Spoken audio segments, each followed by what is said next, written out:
കർത്താവിൻ്റെ അതിപരിശുദ്ധമായ നാമം വാഴ്ത്തപ്പെടുമാറാകട്ടെ. എന്നെ കേൾക്കുന്ന ഏവർക്കും വീണ്ടും വരുന്നവനായ യേശു ക്രിസ്തുവിൻ്റെ നാമത്തിൽ എൻ്റെ സ്നേഹവന്ദനത്തെ അറിയിക്കുന്നു. ഇന്നത്തെ പ്രോഗ്രാം നമ്മൾ സ്റ്റാർട്ട് ചെയ്യുകയാണ്. ജസ്റ്റ് ഫേസ്ബുക്കിലേക്കും യൂട്യൂബിലേക്കും ലൈവ് സ്ട്രീമിങ് സ്റ്റാർട്ടായി വരുന്നു. നമ്മൾ പ്രോഗ്രാം സ്റ്റാർട്ട് ചെയ്യുകയാണ്. ഫേസ്ബുക്കിലേക്ക് ലൈവ് സ്ട്രീമിങ് ജസ്റ്റ് സ്റ്റാർട്ടാവുന്നുള്ളൂ. ഓക്കെ, ഫേസ്ബുക്കിലേക്കുള്ള ലൈവ് സ്ട്രീമിങ് സ്റ്റാർട്ടായി. വളരെ ഒത്തിരി നാളോട് ചെയ്യുന്നതുകൊണ്ട് പലപ്പോഴും പല കാര്യങ്ങളും ഒന്നുകൂടെയൊക്കെ ഒന്ന് ചെക്ക് ചെയ്തിട്ട് ചെയ്യേണ്ട ഒരു അവസ്ഥയാണ്. അതുകൊണ്ടാണ് ഒന്ന് ഡിലേ ആവുന്നത്. ഇന്നത്തെ പ്രോഗ്രാം നമുക്ക് ആരംഭിക്കാം.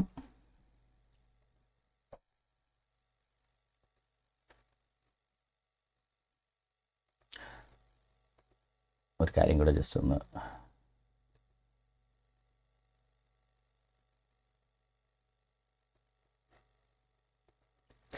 ഓക്കെ. കർത്താവിൻ്റെ അതിപരിശുദ്ധ നാമത്തിൽ ഇസ്ലാം അബ്രഹാമി മതമോ എന്ന വിഷയത്തിലേക്ക് എല്ലാവർക്കും സ്വാഗതം. ഇത് ആർച്ച് ബിഷപ്പ് ഡോക്ടർ ജോസഫ് പാംപ്ലാനിക്കുള്ള ഒരു മറുപടിയും കൂടാണ് ഇന്നത്തെ പ്രോഗ്രാം. അദ്ദേഹം കഴിഞ്ഞ ദിവസം നടത്തിയ ചില പരാമർശങ്ങൾ, ഏഷ്യാനെറ്റിലെ പോയിന്റ് ബ്ലാങ്കിൽ നടത്തിയ ചില പരാമർശങ്ങളുമായി ബന്ധപ്പെട്ടാണ് ഇന്നത്തെ പ്രോഗ്രാം നമ്മൾ ചെയ്യുന്നത്. പാംപ്ലാനി ബിഷപ്പ് നമുക്കെല്ലാവർക്കും അറിയാം, വളരെയധികം ക്രൈസ്തവ ലോകത്ത് സുപരിചിതനായ ഒരു വ്യക്തിയാണ്. ഒരു വേദപണ്ഡിതൻ എന്ന നിലയിലും അതുപോലെ തന്നെ കത്തോലിക്ക സഭയുടെ അധികാര സ്ഥാനത്തിരിക്കുന്ന ഒരു വ്യക്തി എന്നുള്ള നിലയിലും എല്ലാം സുപരിചിതനായ ഒരു വ്യക്തിയാണ് ബിഷപ്പ് പാംപ്ലാനി. അദ്ദേഹത്തിൻ്റെ പല പ്രസ്താവനകളും വിവാദങ്ങളായിട്ടുണ്ട്.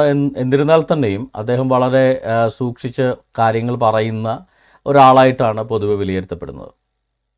അതുകൊണ്ട് തന്നെ ബിഷപ്പ് ഡോക്ടർ ജോസഫ് പാംപ്ലാനിയെപ്പോലുള്ള ഒരാളുടെ പ്രസ്താവന, അതുണ്ടാക്കുന്ന ഇമ്പാക്റ്റ് അത് വളരെ വലുതായതുകൊണ്ട് അത്തരം പ്രസ്താവനകളിൽ കടന്നുകൂടുന്ന തെറ്റുകൾക്ക് ഒരു വലിയ വിഷയവും കൂടെ സംഭവിക്കാറുണ്ട്. അത്തരം തെറ്റുകൾ പലപ്പോഴും ക്രിസ്ത്യൻ സമൂഹത്തെ, കത്തോലിക്ക സഭയെ മാത്രമല്ല കേരളത്തിലെ പൊതുവെ ക്രിസ്ത്യൻ സമൂഹത്തെ പൊതുവെ ഒന്നാകെ അത്തരം പ്രസ്താവനകൾ ബാധിക്കാറുണ്ട്. ഒരു പെന്തക്കോസ്തുകാരനായി എനിക്ക് ഡോക്ടർ ജോസഫ് ബിഷപ്പ് പാംപ്ലാനിയെ ഡയറക്റ്റ് വിമർശിക്കേണ്ട യാതൊരു ആവശ്യവുമില്ല. കാര്യം, ഒരു കത്തോലിക്ക സഭയുടെ അധികാര സ്ഥാനത്തിരിക്കുന്ന ഒരാളാവുന്ന നിലയിൽ ഒരു കത്തോലിക്ക സഭയിലുള്ള ഒരാൾ ഇൻറ്റേർണൽ വിമർശനമായിട്ടാണ് ഉന്നയിക്കേണ്ടത്. എന്നിരുന്നാൽ തന്നെയും അദ്ദേഹം ഉന്നയിച്ച വിഷയം എന്നെയും കൂടെ ബാധിക്കുന്നതായതുകൊണ്ടും പരോക്ഷമായി എന്നെപ്പോലുള്ള, എന്നെ അല്ലെങ്കിൽ പോലും, അല്ലെങ്കിൽ എന്നെ ആണെങ്കിലോ, അല്ലെങ്കിൽ ഡയറക്റ്റായിട്ട് പറയാത്തതുകൊണ്ട് എന്നെയാണെന്ന് പറയാൻ പറ്റത്തില്ല, പരോക്ഷമായി സോഷ്യൽ മീഡിയയിൽ ഇസ്ലാം മതത്തെ വിമർശിക്കുന്ന ഞങ്ങളെപ്പോലുള്ള പലരെയുമൊക്കെ അദ്ദേഹം ആ വീഡിയോയിൽ പരാമർശിക്കുന്നുണ്ട്. തന്നെ അതിനൊരു മറുപടി കൊടുക്കേണ്ട ബാധ്യത എനിക്കുണ്ട്. അദ്ദേഹത്തിൻ്റെ വീഡിയോയിലേക്ക് കടന്നുകൊണ്ട് തന്നെ നമുക്ക് നമ്മുടെ പ്രസൻറ്റേഷൻ മുന്നോട്ട് കൊണ്ടുപോകാം. നമുക്ക് ഡോക്ടർ ജോസഫ് പാംപ്ലാനിയുടെ ഇൻ്റർവ്യൂയിലേക്ക് കടക്കാം. ഒരു സെക്കൻഡ്.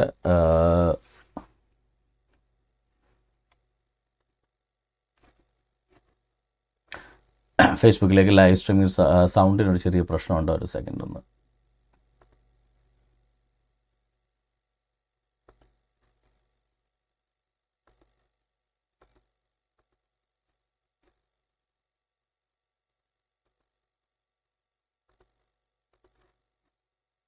ഒരു മതവിഭാഗത്തിന് എന്ന പദം ഒരു മതവിഭാഗത്തിന് വേദനാജനകമായ അർത്ഥത്തിൽ വ്യാഖ്യാനിക്കാൻ ഞങ്ങൾ ആഗ്രഹിക്കുന്നില്ല. അതാണ്. ഓക്കെ, അദ്ദേഹം ഇവിടെ പറഞ്ഞത് ക്ലബ് ഹൗസിലേക്ക് വരുന്നതിന് ചെറിയ തടസ്സമുണ്ട്. അതുകൊണ്ട് ഞാൻ ക്ലബ് ഹൗസിലേക്ക് ഒന്ന് ട്രാൻസിറ്റ് ചെയ്ത് ഒരു സെക്കൻഡ്. അതേസമയം മയക്കുമരുന്ന് എന്ന അദ്ദേഹം ജിഹാദിനെ കുറിച്ച് പറഞ്ഞുകൊണ്ടാണ് ഇന്റർവ്യൂവിൽ അദ്ദേഹത്തിന്റെ പ്രധാനപ്പെട്ട ചില ഭാഗങ്ങൾ മാത്രമേ കാണിക്കുന്നുള്ളൂ. ജിഹാദിനെ കുറിച്ച് അദ്ദേഹം പറഞ്ഞു തുടങ്ങുന്നത് മുതൽ നമുക്ക് ശ്രദ്ധിച്ച് കേൾക്കാം. ജിഹാദ് എന്ന പദം ഒരു മതവിഭാഗത്തിന് വേദനാജനകമായ അർത്ഥത്തിൽ വ്യാഖ്യാനിക്കാൻ ഞങ്ങൾ ആഗ്രഹിക്കുന്നില്ല. അതാണ്. അതേസമയം മയക്കുമരുന്നിന്റെ വ്യാപനം ഇവിടെ ശക്തമായി നടക്കുന്നു. അത് ഉപയോഗിച്ചുകൊണ്ട് പലരെയും വഴിതെറ്റിക്കാനുള്ള ശ്രമം നടക്കുന്നുണ്ട്. അതൊരു മതവിഭാഗം മാത്രമെന്ന് ഞങ്ങൾ അവകാശപ്പെടുന്നതല്ല. ഇവിടെ മയക്കുമരുന്നിനെ കുറിച്ച് അദ്ദേഹം പറഞ്ഞതൊക്കെ നമുക്ക് എല്ലാവർക്കും അറിയാം. നാർക്കോട്ടിക് ജിഹാദിനെ കുറിച്ച് പാലാ ബിഷപ്പ് തന്നെ വളരെ ആധികാരികമായിട്ട് പറഞ്ഞിട്ടുള്ളത് കൊണ്ട് അതിനകത്തേക്ക് നമ്മൾ കിടക്കണ്ട. പക്ഷേ ഇദ്ദേഹം ജിഹാദ് എന്ന പദത്തെ ഒരു മതവിഭാഗത്തെ വിമർശിക്കാൻ ഉപയോഗിക്കുന്നത് ശരിയല്ല എന്നൊരു അഭിപ്രായം അദ്ദേഹം ഇവിടെ പറയുന്നുണ്ട്. ജിഹാദ് എന്ന പദം ഒരു മതവിഭാഗത്തിന് വേദനാജനകമായ അർത്ഥത്തിൽ വ്യാഖ്യാനിക്കാൻ ഞങ്ങൾ ആഗ്രഹിക്കുന്നില്ല. ഓക്കെ, ജിഹാദ് എന്ന പദം ഒരു മതവിഭാഗത്തിന് വേദനാജനകമായ രീതിയിൽ വ്യാഖ്യാനിക്കാൻ ഞങ്ങൾ ആഗ്രഹിക്കുന്നില്ല. ഞങ്ങൾ എന്നതുകൊണ്ട് അദ്ദേഹം ഉപയോഗിച്ചത് ആഗമാന ക്രൈസ്തവരെയല്ല, കത്തോലിക്ക സഭയിലെ കൂടി വരുന്ന ആളുകളെയാണ്, സഭാവിശ്വാസികളെയാണ്, ആ സഭ എന്ന് പറയുന്ന പ്രസ്ഥാനത്തെയാണ് അദ്ദേഹം ഉദ്ദേശിച്ചതെന്ന് ഞാൻ വിശ്വസിക്കുന്നു. ജിഹാദ് എന്ന പദത്തെ വ്യാഖ്യാനിക്കാൻ കത്തോലിക്ക സഭയ്ക്കോ സെബാസ്റ്റ്യൻ മുന്നക്കലിനോ ആർച്ച് ബിഷപ്പ് ഡോക്ടർ ജോസഫ് പാംപ്ലാനിക്കോ അല്ല ബാധ്യതയും അവകാശവും. ജിഹാദ് എന്ന പദം ഇസ്ലാമിക അവരുടെ മതഗ്രന്ഥത്തിൻ്റെ ഭാഗമാണ്. അവരുടെ ഖുറാൻ്റെയും അതുപോലെ തന്നെ അവരുടെ ഹദീസുകളുടെയും അവരുടെ പ്രമാണ ഗ്രന്ഥങ്ങളായ ഖുറാൻ്റെയും ഹദീസുകളുടെയും ഭാഗമാണ് ജിഹാദ് എന്ന പദവും അതിൻ്റെ പ്രയോഗവും. മുഹമ്മദിൻ്റെ സഹാബികളെ വിളിച്ചിരുന്നത് മുജാഹിദീനുകളെന്ന, മുജാഹിദുകൾ, നമ്മുടെ മുജാഹിദ് ബാലശ്ശേരിയൊക്കെ, ആ പദത്തിൻ്റെ അർത്ഥം പോലും ജിഹാദികൾ എന്നാണ്, ജിഹാദ് ചെയ്യുന്നവർ എന്നാണ്. Pamplany, archbishop doctor Joseph പാംപ്ലാനിയെയും സെബാസ്റ്റ്യൻ മുന്നക്കൽ എന്ന എന്നെയും ഒക്കെ വിളിക്കുന്നത് ക്രൈസ്തവരെന്നാണ്, ക്രിസ്ത്യാനികൾ എന്നാണ്. നമ്മുടെ കർത്താവ് യേശു ക്രിസ്തുവിൻ്റെ ശിഷ്യർ വിളിക്കപ്പെട്ടതും ക്രിസ്ത്യാനികൾ എന്ന പേരിലാണ്.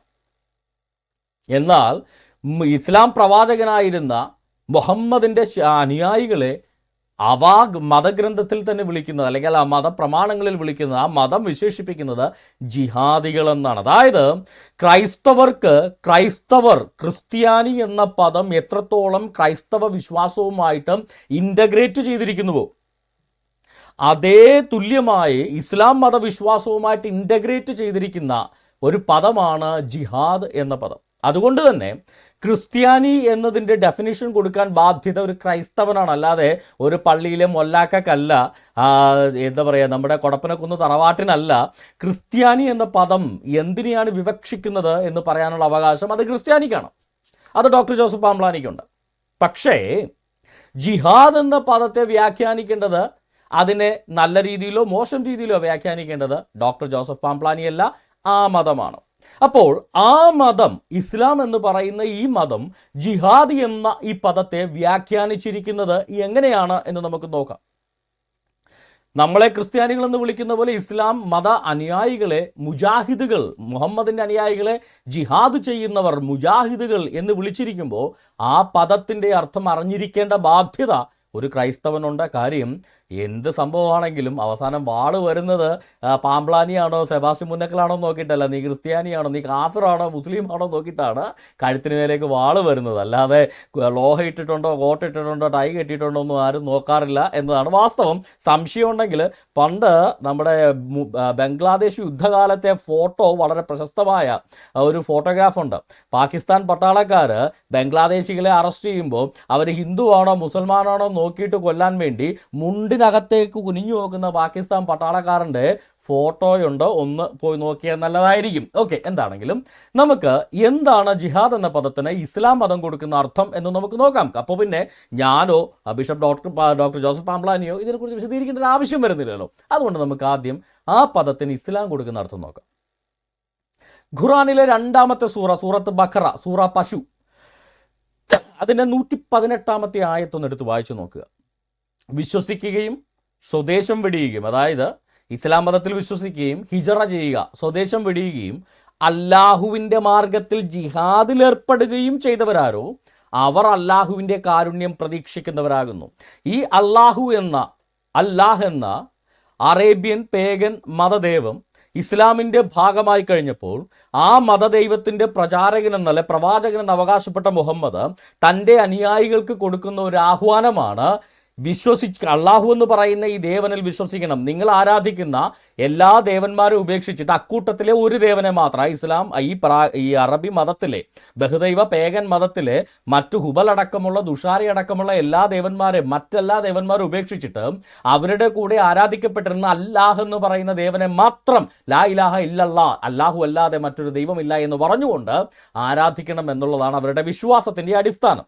അങ്ങനെ വിശ്വസിക്കുകയും സ്വദേശം വെടിയുകയും, അതായത് ഹിജറ ചെയ്യുക, അങ്ങനെ ഹിജറ ചെയ്യുകയും അള്ളാഹുവിൻ്റെ മാർഗത്തിൽ ജിഹാദിൽ ഏർപ്പെടുകയും ചെയ്യുന്നവരാണ് അള്ളാഹുവിൻ്റെ കാരുണ്യം പ്രതീക്ഷിക്കുന്നത്.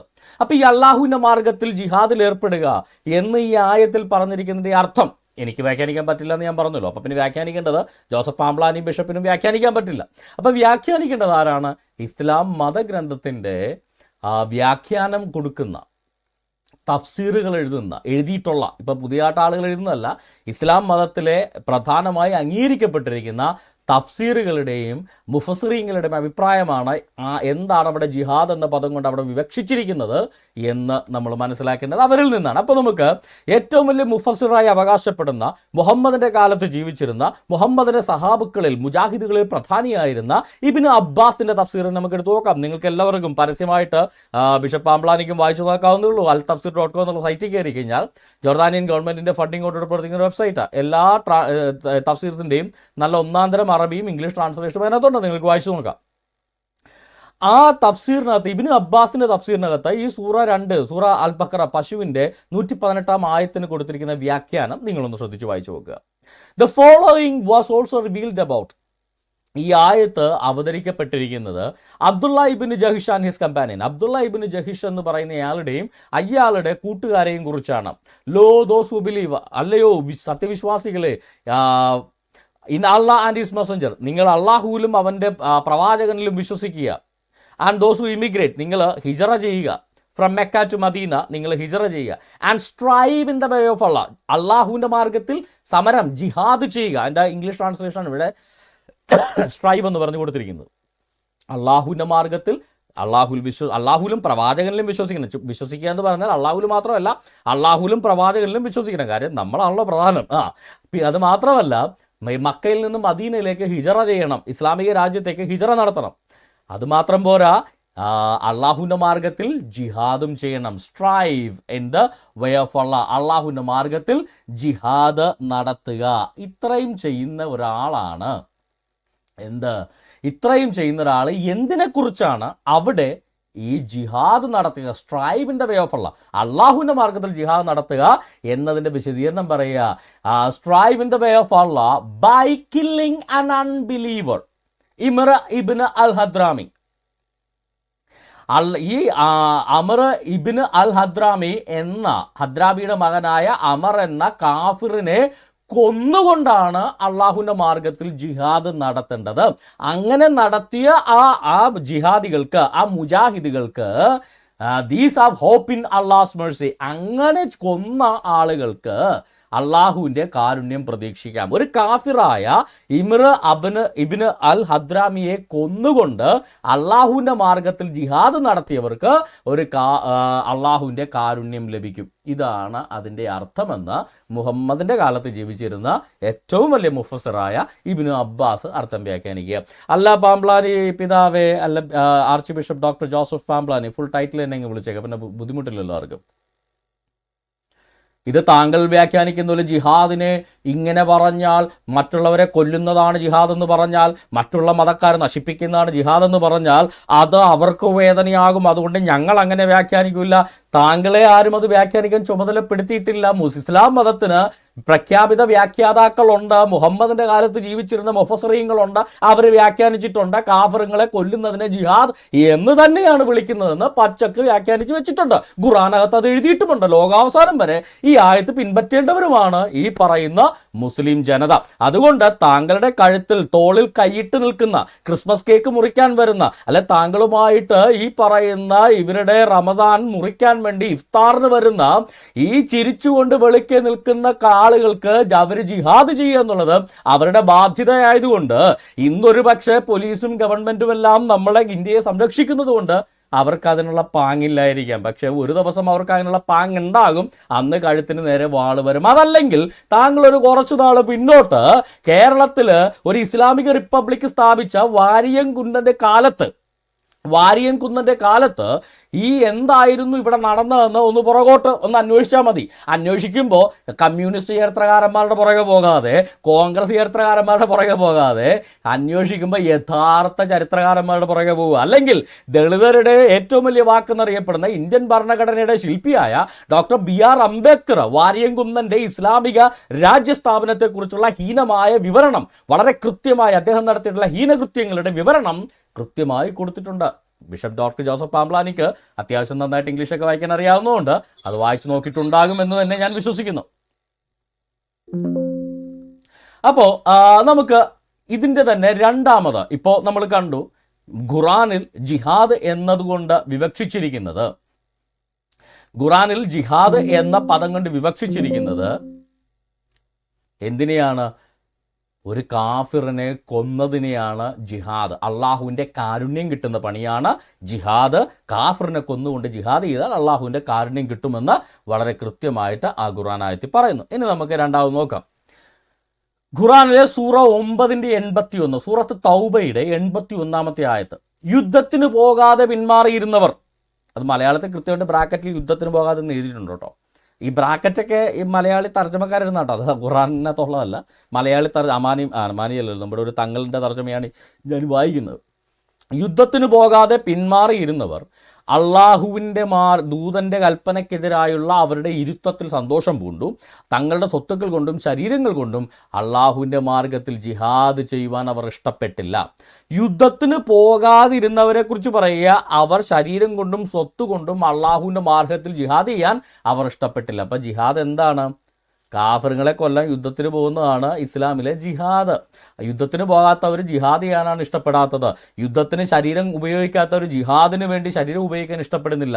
യുദ്ധത്തിന് വേണ്ടി സമ്പത്ത് കൊടുക്കാത്തവർ ജിഹാദിന് വേണ്ടി സമ്പത്ത് കൊടുക്കാൻ ഇഷ്ടപ്പെടുന്നില്ല എന്നാണ് അള്ളാഹ് ഈ ഖുർആനകത്ത് പറയുന്നത്. മുഹമ്മദ് അല്ലല്ലോ പറയുന്നത്, അള്ളയാണെന്ന് ആണല്ലോ വെപ്പ്.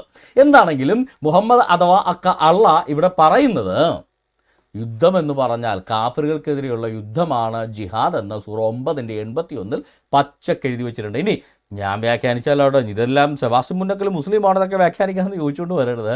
ഞാൻ മുസ്ലിം അല്ലത് വ്യാഖ്യാനിച്ചിട്ടുള്ള ആളുകളുണ്ട്, നമുക്ക് എടുത്തു നോക്കാം. ഇതേ ഇബ്നു അബ്ബാസിൻ്റെ തഫ്സീർ, ഏറ്റവും വലിയ മുഫസ്സിറായ ഇബ്നു അബ്ബാസിൻ്റെ തഫ്സീർ എടുത്തു നോക്കും. Those who were left behind rejoice, യുദ്ധത്തിന് പോകാതെ പിന്മാറി സന്തോഷിച്ചിരുന്നവർ. ദ ഹിപ്പോക്രൈറ്റ്സ്, അവരെ വിളിക്കുന്ന മുനാഫിക്കുകളെന്നാണ്, കപടവിശ്വാസികളെന്നാണ്. ഇസ്ലാം മതത്തിൻ്റെ ഭാഗമായിട്ടും യുദ്ധത്തിന് പോകാതെ കാഫിറുകളെ കൊല്ലാൻ നടക്കാതെ കാഫിറുകളുമായിട്ട് സൗഹൃദത്തിൽ പോകുന്നവർ കള്ളന്മാരാണ്, കള്ളവിശ്വാസികളാണെന്നാണ്, മുനാഫിക്കുകൾ ഹിപ്പോക്രൈറ്റ്സ് ആണെന്നാണ് ഖുർആൻ വിശേഷിപ്പിക്കുന്നത്.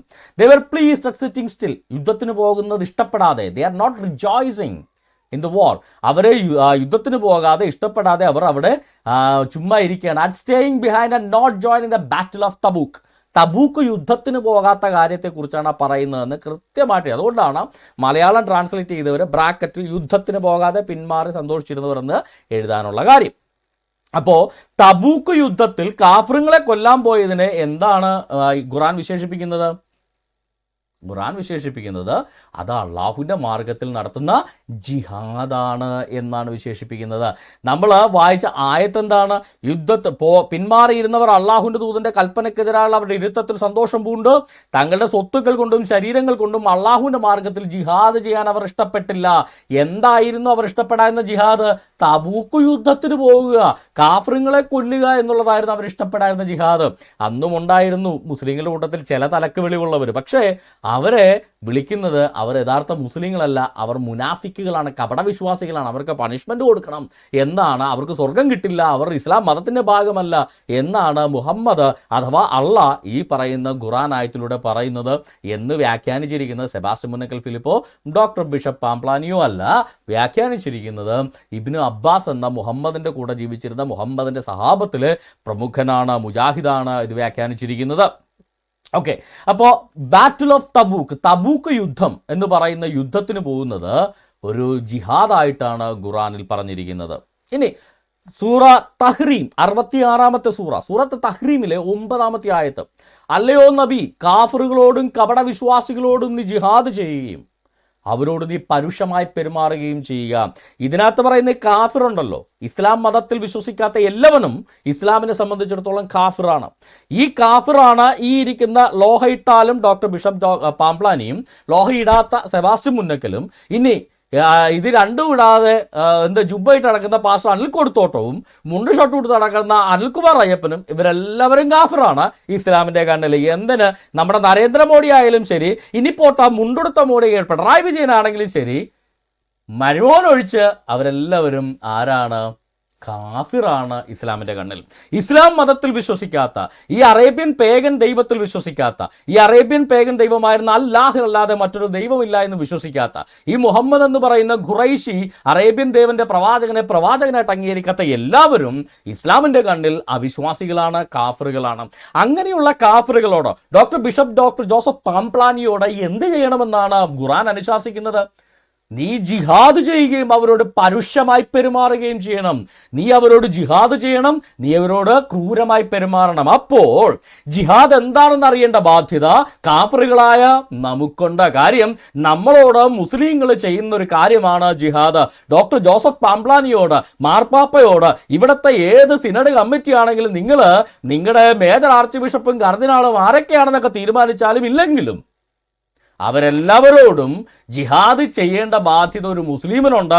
കാര്യം അവരെല്ലാവരും ആലഞ്ചേരി ആണെങ്കിലും വിമതനാണെങ്കിലും വിമതനല്ലാത്തവനാണെങ്കിലും ജനാഭിമുഖ കുർബാന നടത്തിയാലും തിരിഞ്ഞിന്ന് കുർബാന നടത്തിയാലും എങ്ങനെ നടത്തിയാലും അവരുടെ കണ്ണിൽ ഈ പറയുന്ന ക്രൈസ്തവരെല്ലാം ആരാണ്? കാഫിറുകളാണ്. ആ കാഫിറുകളോട് ജിഹാദ് ചെയ്യുകയും പരുഷമായി പെരുമാറുകയും ചെയ്യണം എന്ന് പഠിപ്പിക്കുന്ന ഒരു വേദഗ്രന്ഥമാണ് ഈ ഖുർആൻ എന്ന് പറയുന്നത്. ആ വേദഗ്രന്ഥത്തിൽ പറയുന്ന ആ ജിഹാദിനെ ക്രൈസ്തവൻ വ്യാഖ്യാനിക്കരുത്, അങ്ങനെ മറ്റൊരു മതത്തെ വിഷമിപ്പിക്കുന്ന രീതിയിൽ ഞങ്ങൾ വ്യാഖ്യാനിക്കില്ല എന്ന് പറയാൻ താങ്കൾ വ്യാഖ്യാനിക്കേണ്ട കാര്യമില്ല. ഇത് ഇസ്ലാം മതത്തിലെ ഗ്രന്ഥം തന്നെ വ്യാഖ്യാനിച്ചിട്ടുണ്ട്. പരുഷമായി പെരുമാറി ജിഹാദ് ചെയ്യണമെന്ന്. അതിന് നമ്മൾക്ക് ഒരു വാക്യം കൂടെ ഉണ്ട്. ഇത് ഈ അള്ളാഹു ആയത്ത് കൊടുത്തപ്പോഴേ മുഹമ്മദ് അങ്ങനെ ആയത്ത് കൊടുത്തു വന്നപ്പോൾ ഇച്ചിരി ഡിമെൻഷ്യയെ കൊണ്ടായിരുന്നു. അതുകൊണ്ട് പുള്ളി മറന്നുപോയി, തഹ്രീമി കൊടുത്തത് മറന്നുപോയിട്ട് പുള്ളി ഒന്നുകൂടെ അങ്ങ് കൊടുത്തു. 973 ഇതേ കാര്യം തന്നെ റിപ്പീറ്റ് ചെയ്ത് കൊടുത്തു. നബിയെ കാഫിറുകളോടും കപടവിശ്വാസികളോടും ജിഹാദ് ചെയ്യുകയും അവരോട് പരുഷമായി പെരുമാറുകയും സെയിം വാക്യം തന്നെ ഒന്ന് മാറിപ്പോയത് ഒരു കയ്യപ്പത്താരും നാറ്റിക്കണ്ട. ഒക്കെ നമുക്ക് അതിൻ്റെ തഫ്സീർ എടുക്കാം. മലയാളി ഇമാമായിരുന്ന ഇമാം അമാനി മൗലവി അതിന് കൊടുത്തിരിക്കുന്ന തഫ്സീർ, അമാനി മൗലവിയുടെ സൂറത്ത് തൗബയുടെ തഫ്സീർ എടുത്താൽ പേജ് നമ്പർ 1988. ഡോക്ടർ ബിഷപ്പ് പാംപ്ലാനിക്ക് ഈ ബുക്ക് വേണേൽ പറഞ്ഞാൽ മതി, ഞാൻ അയച്ചു തരാം. ഓക്കെ, 1988 പേജിൽ ഈ സൂറത്ത് തൗബയുടെ ഈ ആയത്തിന് കൊടുത്തിരിക്കുന്ന അവിശ്വാസികളോട് ജിഹാദ് ചെയ്യുക എന്നുള്ളതിന് കൊടുത്തിരിക്കുന്ന അർത്ഥം നമുക്കൊന്ന് വായിച്ചു നോക്കാം.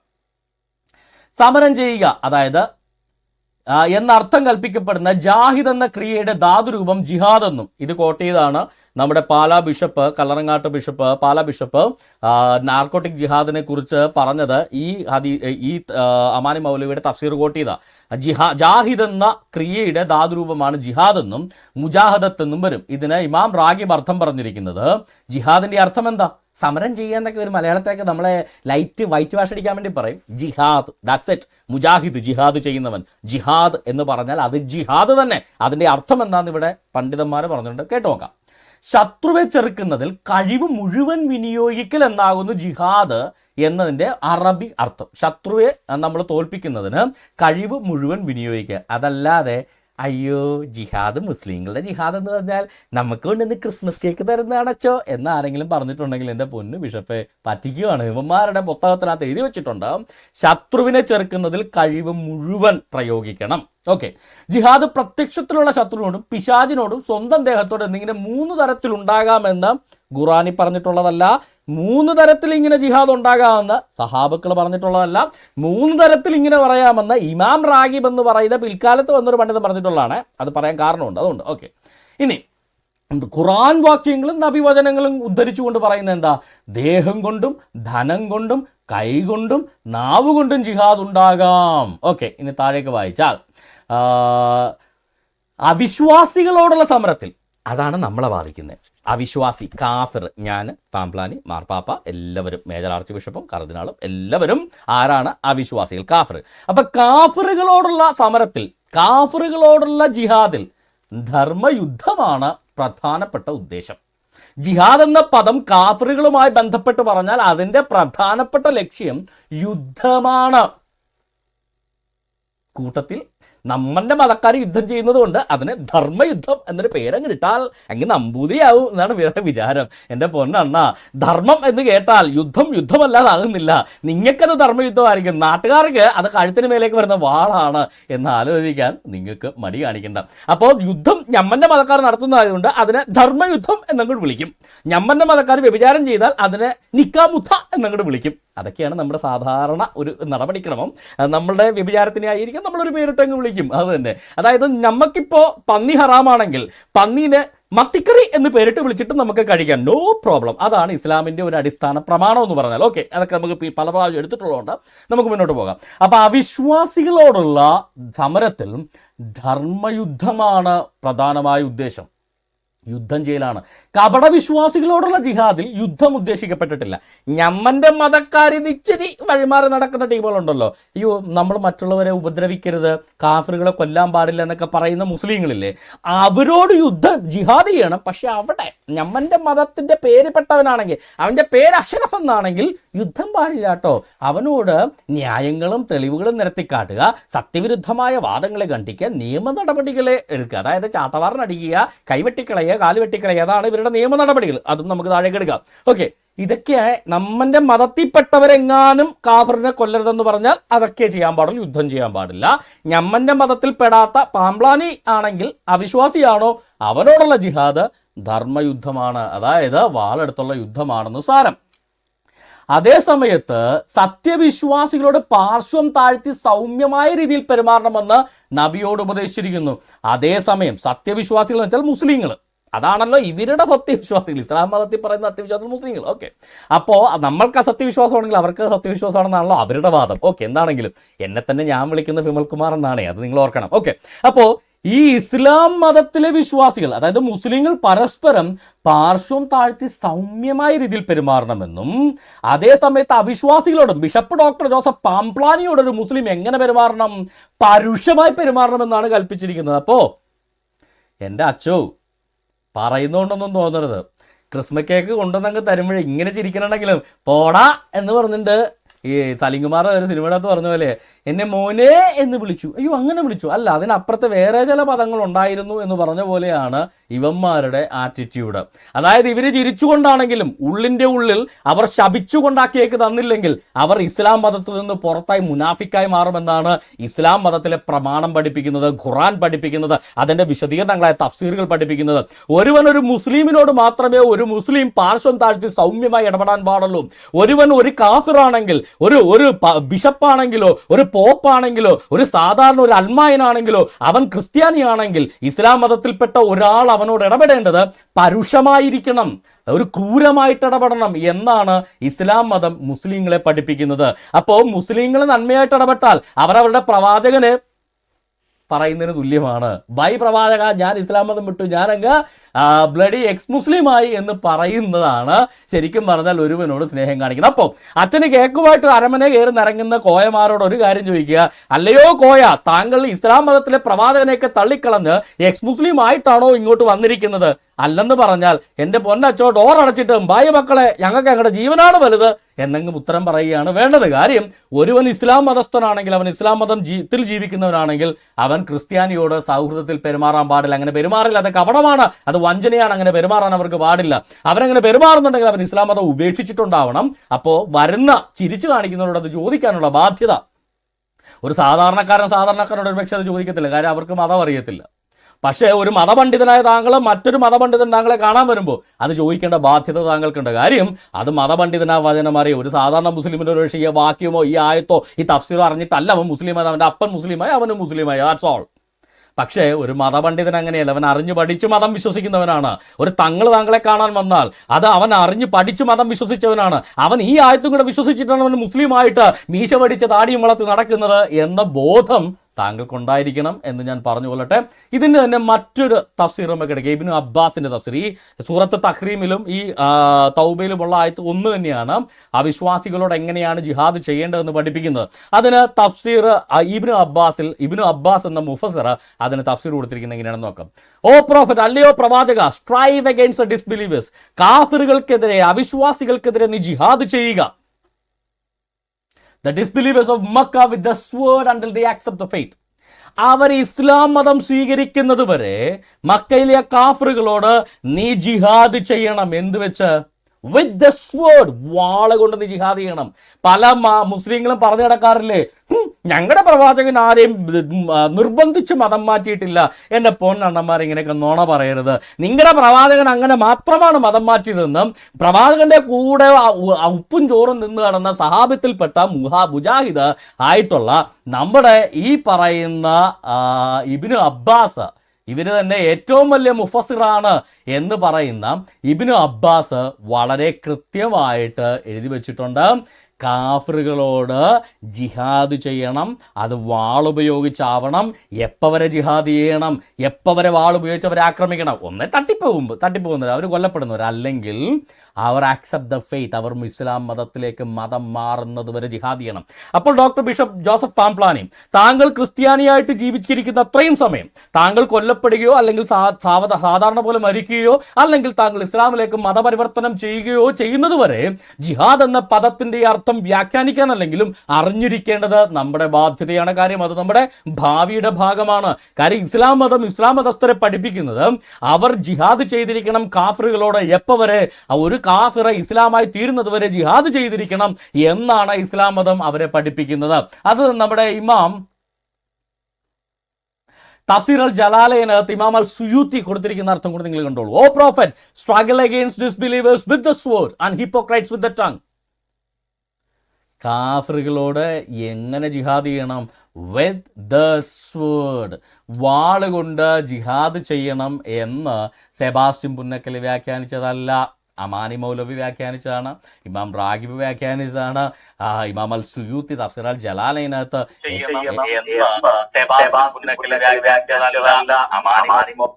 ക്ഷമിക്കണം, മറ്റുള്ളവരെല്ലാവരും മൈക്കൊന്ന് മ്യൂട്ട് ചെയ്തത് വേറായിരിക്കും ക്ലബ് ഹൗസിൽ.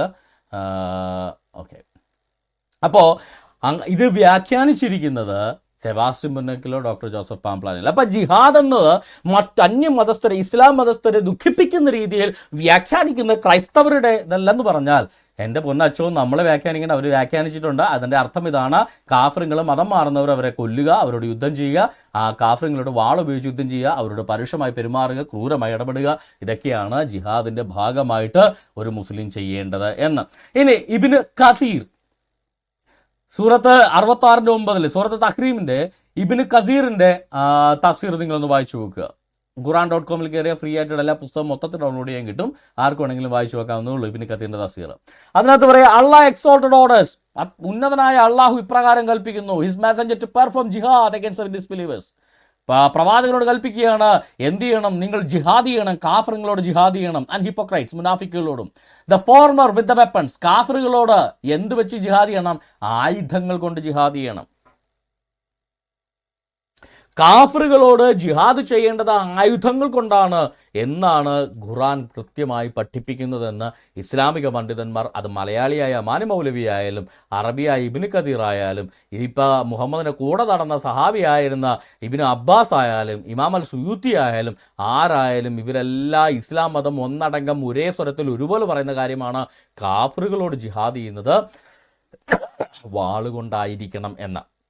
ഇനി അപ്പോൾ പല മുസ്ലിങ്ങളും പഠിച്ചു വെക്കുന്ന പല കപട വാദങ്ങളുണ്ട്. പലരും പറയും, അയ്യോ ജിഹാദ് പല ടൈപ്പുണ്ട്. ഏത് ടൈപ്പാണെങ്കിലും കാഫിറിനോടുള്ള ജിഹാദ് എന്താണെന്ന് ഞങ്ങൾക്കറിയേണ്ട കാര്യമുള്ളൂ. നിങ്ങൾ ജിഹാദ് എന്ന് പറഞ്ഞ് ചിക്കൻ കറി കഴിച്ചാലോ മട്ടൻ ബിരിയാണി കഴിച്ചാലോ that doesn't care, we don't care about it. ഞങ്ങൾ കയറിയുന്ന ഒരൊറ്റ കാര്യത്തെക്കുറിച്ച്, കാഫിറുകളോട് നിങ്ങൾ ജിഹാദ് ചെയ്യേണ്ടത് എങ്ങനെയാണ്? അത് ഞങ്ങളെ സ്നേഹിച്ചുകൊണ്ടാണോ? അല്ല. ഞങ്ങളെ കൊന്നുകൊണ്ടാണോ? അതെ. അത് മാത്രം ഞങ്ങൾക്ക് അറിഞ്ഞാൽ മതി. അപ്പോൾ മതം മാറുന്നത് വരെ കാഫിറിനെ കൊല്ലുക എന്നർത്ഥമുള്ള പദമാണ് കാഫിറിനെ സംബന്ധിച്ചിടത്തോളം കാഫിർ അറിഞ്ഞിരിക്കേണ്ട ഇസ്ലാം, കാഫിർ അറിഞ്ഞിരിക്കേണ്ട ജിഹാദ് അത് മാത്രമാണ്. ഓക്കെ, നമുക്ക് ഒരു സഹീഹ ഹദീസ് എടുക്കുക. സഹീഹ് അൽ ബുഖാരി ബുക്ക് നമ്പർ 25 ഹദീസ് നമ്പർ 4. അതിനകത്ത് പറയുന്നത് നരേറ്റഡ് ബൈ ആയിഷയുടെ നിവേദനമാണ്. സഹീഹായ ഹദീസാണ്, അൽ ബുഖാരിയിലെയാണ്. The prophet send my brother, എൻ്റെ സഹോദരൻ അബ്ദുറഹിമാനെ പ്രോഫറ്റ് എൻ്റെ കൂടെ വിട്ടു. To Tanim for the umrah ചെയ്യാൻ വേണ്ടി. ഈ പേഗൻ അറബി വിശ്വാസമായിരുന്നു ഈ ഉംറ, അവരുടെ ചടങ്ങാണ്. അല്ലാത്ത മൽമനാത്തിൻ്റെയൊക്കെ കൂടെയുള്ള ചടങ്ങാണ് ഈ ഉംറ. അത് ചെയ്യാൻ വേണ്ടി ഉംറയും ഹജ്ജും എല്ലാം ഈ അറേബ്യൻ പേഗൻ മതവിഭാഗത്തിൻ്റെ ഭാഗമായിട്ടുണ്ടായിരുന്നതാണ്. മുഹമ്മദ് മുസ്ലിം ആകുന്നതിന് മുന്നേയും പിന്നെയും ചെയ്തിട്ടുണ്ട്. മുഹമ്മദ് ജനിക്കുന്നതിന് മുന്നേ മുഹമ്മദിൻ്റെ ഭാര്യ ഖദീജ ഈ പറയുന്ന ഉംറയും ഹജ്ജും ഒക്കെ ചെയ്തിട്ടുണ്ട്. ഇതെല്ലാം ഇവർ ചെയ്യുന്ന പരിപാടിയാണ്. Okay, എന്തെങ്കിലോട്ടെ. Abdurrahman with me to Tanim for the Umrah and he made me ride on the backside of a camel. ഒരു ക്യാമലിൻ്റെ പുറത്ത് എന്നെ കയറ്റി ഉംറക്ക് കൊണ്ടുപോകാൻ വേണ്ടി എൻ്റെ സഹോദരൻ അബ്ദുറഹിമാനെ മുഹമ്മദ് അയച്ചു. അപ്പോൾ ഉമർ പറഞ്ഞു, ഉമറിനറിയാമല്ലോ, ഖലീഫ അബൂബക്കറിന് ശേഷം വന്ന ഖലീഫയാണ് ഉമർ, ഉസ്മാനും മുന്നേ വന്ന ഖലീഫയാണ് ഉമർ. ഉമർ പറഞ്ഞു, be ready to travel for Hajj, നീ ഹജ്ജിന് പോകാൻ തയ്യാറെടുക്കുക. As Hajj is one of the 2 kinds of jihad. 2 തരം ജിഹാദാണ് ഈ പ്രപഞ്ചത്തിലുള്ളത്. അതിലൊന്ന് ഹജ്ജാണ്. അത് ചെയ്യാൻ നീ തയ്യാറെടുക്കുക എന്ന് ഈ പറയുന്ന ആയിഷയോട് ഉമർ പറഞ്ഞു. ഓക്കെ, അപ്പോൾ ഈ ജിഹാദ് എന്ന് പറയുന്നത് 2 തരമാണല്ലേ. It's one of the 2 kind of jihad. 2 തരം ജിഹാദുണ്ട്. അതിൽ ഒരു തരം ജിഹാദാണ് ഹജ്ജ്. സഹീഹായ ഹദീസാണേ. ഓക്കെ, ഇനി നമുക്ക് മുന്നോട്ട് പോകാം. ഇനി സുനാൻ ഇബ്നു മാജയിലെ ബുക്ക് നമ്പർ 25 ഹദീസ് നമ്പർ 20, അതും സഹീഹായ ഹദീസാണ്. ഗ്രേഡ് ദാറുസലാമിൻ്റെ സഹീഹായ ഹദീസാണ്. Okay, Sunan Ibn Majah book number 25 ഹദീസ് നമ്പർ 20. അതിനകത്ത് ആയിഷയുടെ മറ്റൊരു നിവേദനം. I said, O messenger of Allah, is jihad obligatory for woman? സ്ത്രീകൾക്ക് ജിഹാദ് നിർബന്ധമുണ്ടോ എന്ന് മുഹമ്മദിനോട് ചോദിക്കാം. യെസ്. അപ്പം മുഹമ്മദ് പറഞ്ഞു, അതെ, upon them is a jihad in which there is no fighting. സ്ത്രീകളുടെ മേലൊരു ജിഹാദുണ്ട്, അതിനകത്ത് യുദ്ധങ്ങളൊന്നുമില്ല. ആ ജിഹാദാണ് അൽ ഹജ്ജ് ആൻഡ് അൽ ഉംറ. ഉംറയും ഹജ്ജും ചെയ്യുന്നതാണ് ആ ജിഹാദ്. അപ്പം 2 തരം ജിഹാദാണ് ആകെ ഉള്ളതെന്ന് ഉമർ പറയുന്നു. എന്നിട്ട് അതിലൊരു ജിഹാദാണ് നീ ചെയ്യാൻ പോകുന്നതെന്ന് ഉമർ ആയിഷയോട് പറഞ്ഞു. ഹജ്ജിന് പോകുന്ന ആയിഷയോട് പറഞ്ഞു. മുഹമ്മദ് പറയുന്നു, നീ ചെയ്യുന്ന ജിഹാദിൽ പോരാട്ടമില്ല. ജിഹാദ് നിങ്ങൾക്ക് ഫർള് കിഫായയാണ്, നിങ്ങൾക്ക് നിർബന്ധമായ ഒരു സാമൂഹിക ബാധ്യതയാണ്, ഒരു പരിധിവരെ വ്യക്തിപരമായ ബാധ്യതയുമാണ് പലപ്പോഴും. എന്നാൽ അതെന്താണ്? സ്ത്രീകൾക്കുള്ള ജിഹാദിൽ യുദ്ധമില്ല. മുസ്ലിം സ്ത്രീകൾ ഞങ്ങളോട് ജിഹാദ് ചെയ്യേണ്ട, ഞങ്ങൾക്കറിയില്ല. നിങ്ങൾ മുസ്ലിം പുരുഷന്മാർ അവിശ്വാസികളോട് ചെയ്യുന്ന ജിഹാദ് ഞങ്ങൾക്ക് അറിഞ്ഞാൽ മതി. അതെന്താണ്? അതെന്ന് പറഞ്ഞാൽ 2 തരം ജിഹാദേ ഉള്ളൂ. അതിലൊന്നിൽ യുദ്ധമില്ല. അതാര് ചെയ്യുന്ന? അത് സ്ത്രീകൾക്കുള്ള ജിഹാദാണ്. ആ ജിഹാദ് എന്താ? ഹജ്ജും ഉംറയുമാണ് ആ ജിഹാദ്. അപ്പം 2ാമത്തെ ജിഹാദ് എന്താ? യുദ്ധമുള്ള ജിഹാദാണ്. നമ്മൾ മുന്നേ വായിച്ചു, അവിശ്വാസികളുള്ള ജിഹാദ് വാളുപയോഗിച്ച് യുദ്ധം ചെയ്തുകൊണ്ടുള്ള ജിഹാദ്. അപ്പോൾ 2 തരം ജിഹാദ് മാത്രമേ ഖുറാനും ഹദീസുകളും പഠിപ്പിക്കുന്നുള്ളൂ. അത് ഒരു തരത്തിലുള്ള ജിഹാദിൽ യുദ്ധമില്ല, മറ്റേ ജിഹാദിൽ യുദ്ധമുണ്ട്. യുദ്ധമില്ലാത്ത ജിഹാദ് പെണ്ണുങ്ങൾക്കുള്ളതാണ്, അത് ഹജ്ജും ഉംറയും ചെയ്യുന്നതാണ്. ഉള്ള ജിഹാദാണ് ആണുങ്ങൾക്കുള്ളത്, പുരുഷന്മാർക്കുള്ളത്.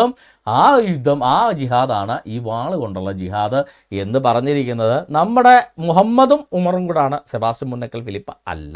ഞാൻ വ്യാഖ്യാനിക്കുന്നതുമല്ല. അപ്പം ജിഹാദ് എന്താണെന്ന് മനസ്സിലായ സ്ഥിതിക്ക് ഇനി ജിഹാദ് മുസ്ലിങ്ങൾ സാധാരണ എത്ര പ്രാവശ്യം വെച്ച് ചെയ്യും എന്നുകൂടെ നമ്മളൊന്ന് ആലോചിക്കുക. അതിന് നമ്മുടെ ഫതഹുൽ മുഈൻ എന്ന് പറയുന്ന ഇവരുടെ ഇസ്ലാമിൻ്റെ കർമ്മശാസ്ത്ര ഗ്രന്ഥം എടുക്കുക. അതിനകത്തെ അധ്യായം 18 സാമൂഹിക ബാധ്യതകൾ അഥവാ ഫർള് കിഫായകൾ എന്തൊക്കെയാണ് നമുക്ക് നോക്കാം. 1ാമത്തെ സാമൂഹിക ബാധ്യത തന്നെ ജിഹാദ്. അതായത് സമൂഹമായിട്ടൊരു മുസ്ലിം സമൂഹമായിട്ട് ചെയ്യേണ്ട ബാധ്യത. അതിലൊന്നാമത്തെ ജിഹാദ്. മുസ്ലിങ്ങളുടെ പ്രഖ്യാപിത ശത്രുക്കൾ തങ്ങളുടെ നാട്ടിൽ തന്നെ കഴിയുന്ന സാഹചര്യത്തിൽ വർഷത്തിൽ ഒരു പ്രാവശ്യമെങ്കിലും ധർമ്മസമരം, ജിഹാദ് സാമൂഹിക ബാധ്യതയാകുന്നു. അതായത് മുസ്ലിങ്ങളെ ആക്രമിക്കാതിരിക്കുന്ന സമയത്ത്, മുസ്ലിങ്ങളും യാതൊരു പ്രശ്നങ്ങളും പരസ്പരം ഇല്ലാതിരിക്കുന്ന സമയത്ത് വർഷത്തിലൊരു പ്രാവശ്യമെങ്കിലും നമ്മളൊന്ന് പോയി പൊട്ടിച്ചെതറിയില്ലെങ്കിൽ നമുക്കൊരു സുഖമൊന്നുമില്ല. വർഷത്തിലൊരു പ്രാവശ്യം ഇസ്ലാം സമൂഹത്തിൻ്റെ ഒരുത്തനെങ്കിലും അങ്ങനെ പോയി പൊട്ടിച്ചെതറുകയും മറ്റുള്ളവരെ കൊന്നൊടുക്കുകയും ധർമ്മസമരം നടത്തുകയും ജിഹാദ് നടത്തുകയും അതിന് മനസ്സുകൊണ്ടെങ്കിലും എല്ലാവരും ഏറ്റെടുക്കുകയും ചെയ്യണം. അതാണ് സാമൂഹിക ബാധ്യത, കളക്റ്റീവ് റെസ്പോൺസിബിലിറ്റി. ഒരാൾ ചെയ്യുന്നു, മറ്റുള്ളവരെല്ലാവരും മനസ്സുകൊണ്ട് അത് ഏറ്റെടുക്കുന്നു. അതാണ് ഇവരെല്ലാവരും ചെയ്യുന്നത്. പക്ഷേ ഇസ്ലാമിനെ മുസ്ലിങ്ങൾ ആക്രമിച്ചാൽ ജിഹാദ് വ്യക്തിപരമായ ബാധ്യത. അതായത് എല്ലാ വ്യക്തികളും ജിഹാദിയാണ്. അല്ലെങ്കിൽ സാമൂഹിക ബാധ്യത, ഒരുത്തം ചെയ്താൽ മതി, ബാക്കിയുള്ളവർ മനസ്സുകൊണ്ട് സപ്പോർട്ട് ചെയ്താൽ മതി. ഇപ്പം മനസ്സിലായോ? അജ്മൽ കസബ് എന്ന് പറയുന്ന പാകിസ്ഥാനി ഭീകരൻ ഇന്ത്യയിൽ വന്ന് ഛത്രപതി ശിവജി ടെർമിനസിൽ AK-47 വെച്ച് അനേകം ആളുകളെ വെടിവെച്ചു വന്നപ്പോൾ ആ അജ്മൽ കസബിന് വേണ്ടി മയ്യത്ത് നിസ്കാരം നടത്തിയ കേരളത്തിലെ മുസ്ലിങ്ങൾ, കൊച്ചിയിലെ കാക്കനാട്ടെ മുസ്ലിങ്ങൾ, അതിനെക്കുറിച്ച് പോലീസിൽ കംപ്ലൈൻറ്റ് ചെയ്ത നല്ലവരായ ചില കാക്കാന്മാരെ ഞാൻ ആ സമയത്തിൽ സ്മരിക്കുകയാണ്. എന്നാണെങ്കിലും അവരത് ചെയ്യാനുള്ള കാരണം എന്താണ്? അവർ സാമൂഹിക ബാധ്യതയാണ് ജിഹാദ്. വർഷത്തിൽ ഒരു പ്രാവശ്യം ഇസ്ലാം സമൂഹത്തിൽ ഒരുത്തൻ ജിഹാദ് ചെയ്യണം. അതിനെ മനസ്സുകൊണ്ട് നമ്മൾ സപ്പോർട്ട് ചെയ്ത് ആ ജിഹാദിൻ്റെ ഗുണം, മേന്മ, ആ ജിഹാദിന് അള്ളാഹു കൊടുക്കുന്ന പ്രതിഫലം, ആ പാവത്തങ്ങളെ അവിടെ വെടിവെച്ചു കൊന്നതിന് അള്ളാഹു കൊടുക്കുന്ന ആ കാരുണ്യം, ആ സ്വർഗത്തിലെ തരുണീമണികൾ അവർ നമുക്കും കൂടെ കിട്ടാൻ വേണ്ടി ഇവർ പോയി അങ്ങ് നയ്യത്ത് നിസ്കാരങ്ങൾ നടത്തിയതാണ് സംഭവം. ഇപ്പം നിങ്ങൾക്ക് മനസ്സിലായോ എത്രത്തോളം ഭീകരമാണ് ഒരു ഇസ്ലാമിൻ്റെ, ഒരു മുസ്ലിമിൻ്റെ, ഇസ്ലാം മതം പിന്തുടരുന്ന ഒരുവൻ്റെ മൈൻഡ് സെറ്റ് എന്ന് നിങ്ങൾക്ക് മനസ്സിലാവും. വർഷത്തിലൊരു പ്രാവശ്യം ചെയ്യണം, കൂട്ടത്തിലൊരാളെങ്കിലും ചെയ്യണം, ബാക്കിയുള്ളവരവനെ സപ്പോർട്ടും ചെയ്യണം. ഓക്കെ, ഇനി താഴേക്ക് വായിച്ചു കഴിഞ്ഞാൽ അതിൻ്റെ വിശദീകരണം കൊടുത്തിരിക്കുന്നു. പ്രായപൂർത്തിയും ബുദ്ധിയും കഴിവും ആയുധവുമുള്ള എല്ലാ സ്വതന്ത്ര മുസ്ലിം പുരുഷന്മാർക്കും ജിഹാദ് ഫർള് കിഫായ സാമൂഹിക ബാധ്യതയാണ്. അതായത് സ്ത്രീകൾക്ക് ഒരു ജിഹാദ്, രണ്ട് ജിഹാദാണ് ഉള്ളത്. സ്ത്രീകളുടെ ജിഹാദ് ഹജ്ജും ഉംറയാണ്, അതാണ് അവരുടെ ബാധ്യത. പുരുഷന്മാരുടെ ജിഹാദ് ഹജ്ജും ഉംറയും അല്ല. പുരുഷന്മാരുടെ ജിഹാദ് യുദ്ധമാണ്. അത് ബുദ്ധിയും കഴിവും ആയുധവുമുള്ളവനാണ് ഈ ജിഹാദ് ചെയ്യേണ്ടത്. അപ്പോൾ പുരുഷന്മാർ ആയുധമില്ലെങ്കിൽ സംഭരിച്ച് വർഷത്തിൽ ഒരു പ്രാവശ്യം ജിഹാദ് ചെയ്തിരിക്കണം എന്ന് നിർബന്ധമായും ഇസ്ലാം മതം അവരെ അടിച്ചേൽപ്പിക്കാൻ, പ്രായപൂർത്തിയും ബുദ്ധിയും കഴിവും ആയുധവുമുള്ള എല്ലാ സ്വതന്ത്ര മുസ്ലിം പുരുഷന്മാർക്കും ജിഹാദ് സാമൂഹിക ബാധ്യതയാണ്. ഇനി താഴേക്ക് വായിച്ചാൽ, നിരായുധന് ജിഹാദ് നിർബന്ധമില്ല. കാരണം ആയുധമില്ലാത്തവന് സഹായിക്കാനാവില്ല. അതായത് യുദ്ധത്തിൽ സഹായിക്കണമെങ്കിൽ മിനിമം ഒരു പിച്ചാങ്കത്തിയെങ്കിലും വേണം. അതുകൊണ്ട് ആയുധമില്ലെങ്കിൽ അവിടൊന്നും ചെയ്യാൻ പറ്റില്ല. അതുകൊണ്ട് നിരായുധന് ജിഹാദ് നിർബന്ധമല്ല. നിൻ്റെ ആയുധമില്ലെങ്കിൽ നിനക്ക് വേണമെങ്കിൽ ജിഹാദിൻ്റെ ബാധ്യതയിൽ നിന്ന് ഒഴിവാക്കാം. അതായത് വീട്ടിലെ അടുക്കളയിലെ പിച്ചാങ്കത്തി അടക്കം കറിക്കത്തി അടക്കം എടുത്തു മാറ്റിയാൽ വേണമെങ്കിൽ ജിഹാദിൽ നിന്നൊരു എക്സംഷൻ കിട്ടും. അപ്പോൾ അടുക്കളയിൽ കറിക്കത്തിയുള്ള എല്ലാ മുസ്ലിങ്ങൾ പോലും ജിഹാദ് ചെയ്യാൻ, കാര്യം അത് ആയുധമാണല്ലോ, ഒരാളെ കൊല്ലാതെ ധാരാളമാണ്. അപ്പോൾ ജിഹാദ് ചെയ്യാൻ ഷേവിംഗ് ബ്ലേഡ് ഉള്ള മുസ്ലിം പോലും ജിഹാദ് ചെയ്യാൻ ബാധ്യതയാണ്. ഒരു കത്രിക കയ്യിൽ, മീശവട്ട ഒരു കത്രിക കയ്യിലുള്ള മുസ്ലിം പോലും അവനൊരാളെ കൊല്ലാനുള്ള ആയുധമുള്ളത് കൊണ്ട് ജിഹാദ് ചെയ്യലവന് ബാധ്യതയാണെന്ന് ഇസ്ലാം മതം പഠിപ്പിക്കുന്നു. അപ്പോൾ ഇത്രത്തോളം ഭീകരം ഒരു അമുസ്ലിമിൻ്റെ മേലുള്ള കടന്നുകയറ്റം, അവരുടെ ജീവന് നേരെയുള്ള ഭീഷണി, അത്രത്തോളം ഭീകരമാണ് ഒരു മുസ്ലിമിന് അമുസ്ലിമിനോടുള്ള കടമ, ജിഹാദ് ചെയ്യുക എന്നുള്ള കടമ. ആ ജിഹാദിനെ അമുസ്ലിങ്ങൾക്ക് വിഷമമായാലോ എന്ന് വിചാരിച്ച് ജിഹാദിൻ്റെ അർത്ഥം അമുസ്ലിങ്ങൾ പറയാൻ പാടില്ല എന്ന് പറഞ്ഞാൽ സ്വന്തം ആടിനെ കൊണ്ട് ചെന്നായുടെ കൂട്ടത്തിൽ ഇടിച്ചു കയറ്റുന്ന പരിപാടിയായി പോയില്ലേ എൻ്റെ പൊന്ന് പാമ്പ്ലാനി ബിഷപ്പേ? അത് ശരിയല്ല. താങ്കൾക്കൊരു ഉത്തരവാദിത്വമുണ്ട്. താങ്കളൊരു ഇടയനാണ്, ഒരു പരിധിവരെ ഒരു വലിയ കാട്ട ഇടയനാണ്, ഒരു ആർച്ച് ബിഷപ്പാണ്. പഴയ പോലെ ഒരു സഹായമെത്രാൻ പോലുമല്ല, താങ്കളിപ്പോൾ ഒരു ആർച്ച് ബിഷപ്പാണ്. അനേകം രൂപതകളുടെ ചാർജുള്ള ഒരു അതിരൂപതയുടെ ഭരണാധികാരിയാണ്. താങ്കളുടെ കീഴിൽ ആയിരക്കണക്കിന് ലക്ഷക്കണക്കിന് ക്രൈസ്തവർ താങ്കളുടെ സഭയിൽ താങ്കളുടെ കീഴിലുണ്ട്. അത്തരം സഭാ സമൂഹങ്ങളും മനസ്സിലാക്കേണ്ട ഒരു സത്യത്തെ അവരിൽ നിന്ന് പിടിച്ചു മാറ്റി ആ സത്യത്തെ അസത്യമാക്കി, എന്താ പറയുക, ശർക്കരയും തേനും പുരട്ടി ആ വിഷത്തെ ഒരു ക്രിസ്ത്യാനിയുടെ വായിൽ വെച്ച് കൊടുക്കുമ്പോൾ അത് താങ്കൾ ദൈവസന്നിധിയിൽ കണക്ക് ബോധിപ്പിക്കേണ്ടി വരും. താങ്കളും ഞാനും ഈ ലോഹയും അധികാര വ്യത്യാസവും ഇല്ലാതെ സാധാരണ മനുഷ്യനായി ദൈവത്തിൻ്റെ സൃഷ്ടികളായി ദൈവത്തിൻ്റെ ന്യായാസനത്തിന് മുമ്പായി നിൽക്കുന്ന ഒരു ദിവസമുണ്ടാകും. അന്ന് ആർച്ച് ബിഷപ്പ് എന്നുള്ള പദവിയോ സെബാസ്റ്റ്യൻ മുന്നക്കലിന് എന്തെങ്കിലും പദവി ഉണ്ടെങ്കിൽ അതോ അവിടെ ഒരു ഗുണവും ഉണ്ടായില്ല. അവിടെ സൃഷ്ടാവും സൃഷ്ടികളും എന്നൊരൊറ്റ ബന്ധം മാത്രമേ ഉണ്ടാവുള്ളൂ. അപ്പനും മകനും എന്നുള്ളൊരു ബന്ധമേ ഉണ്ടാവുള്ളൂ. അപ്പോൾ നമ്മളൊക്കെ സഹോദരന്മാരായിരിക്കും.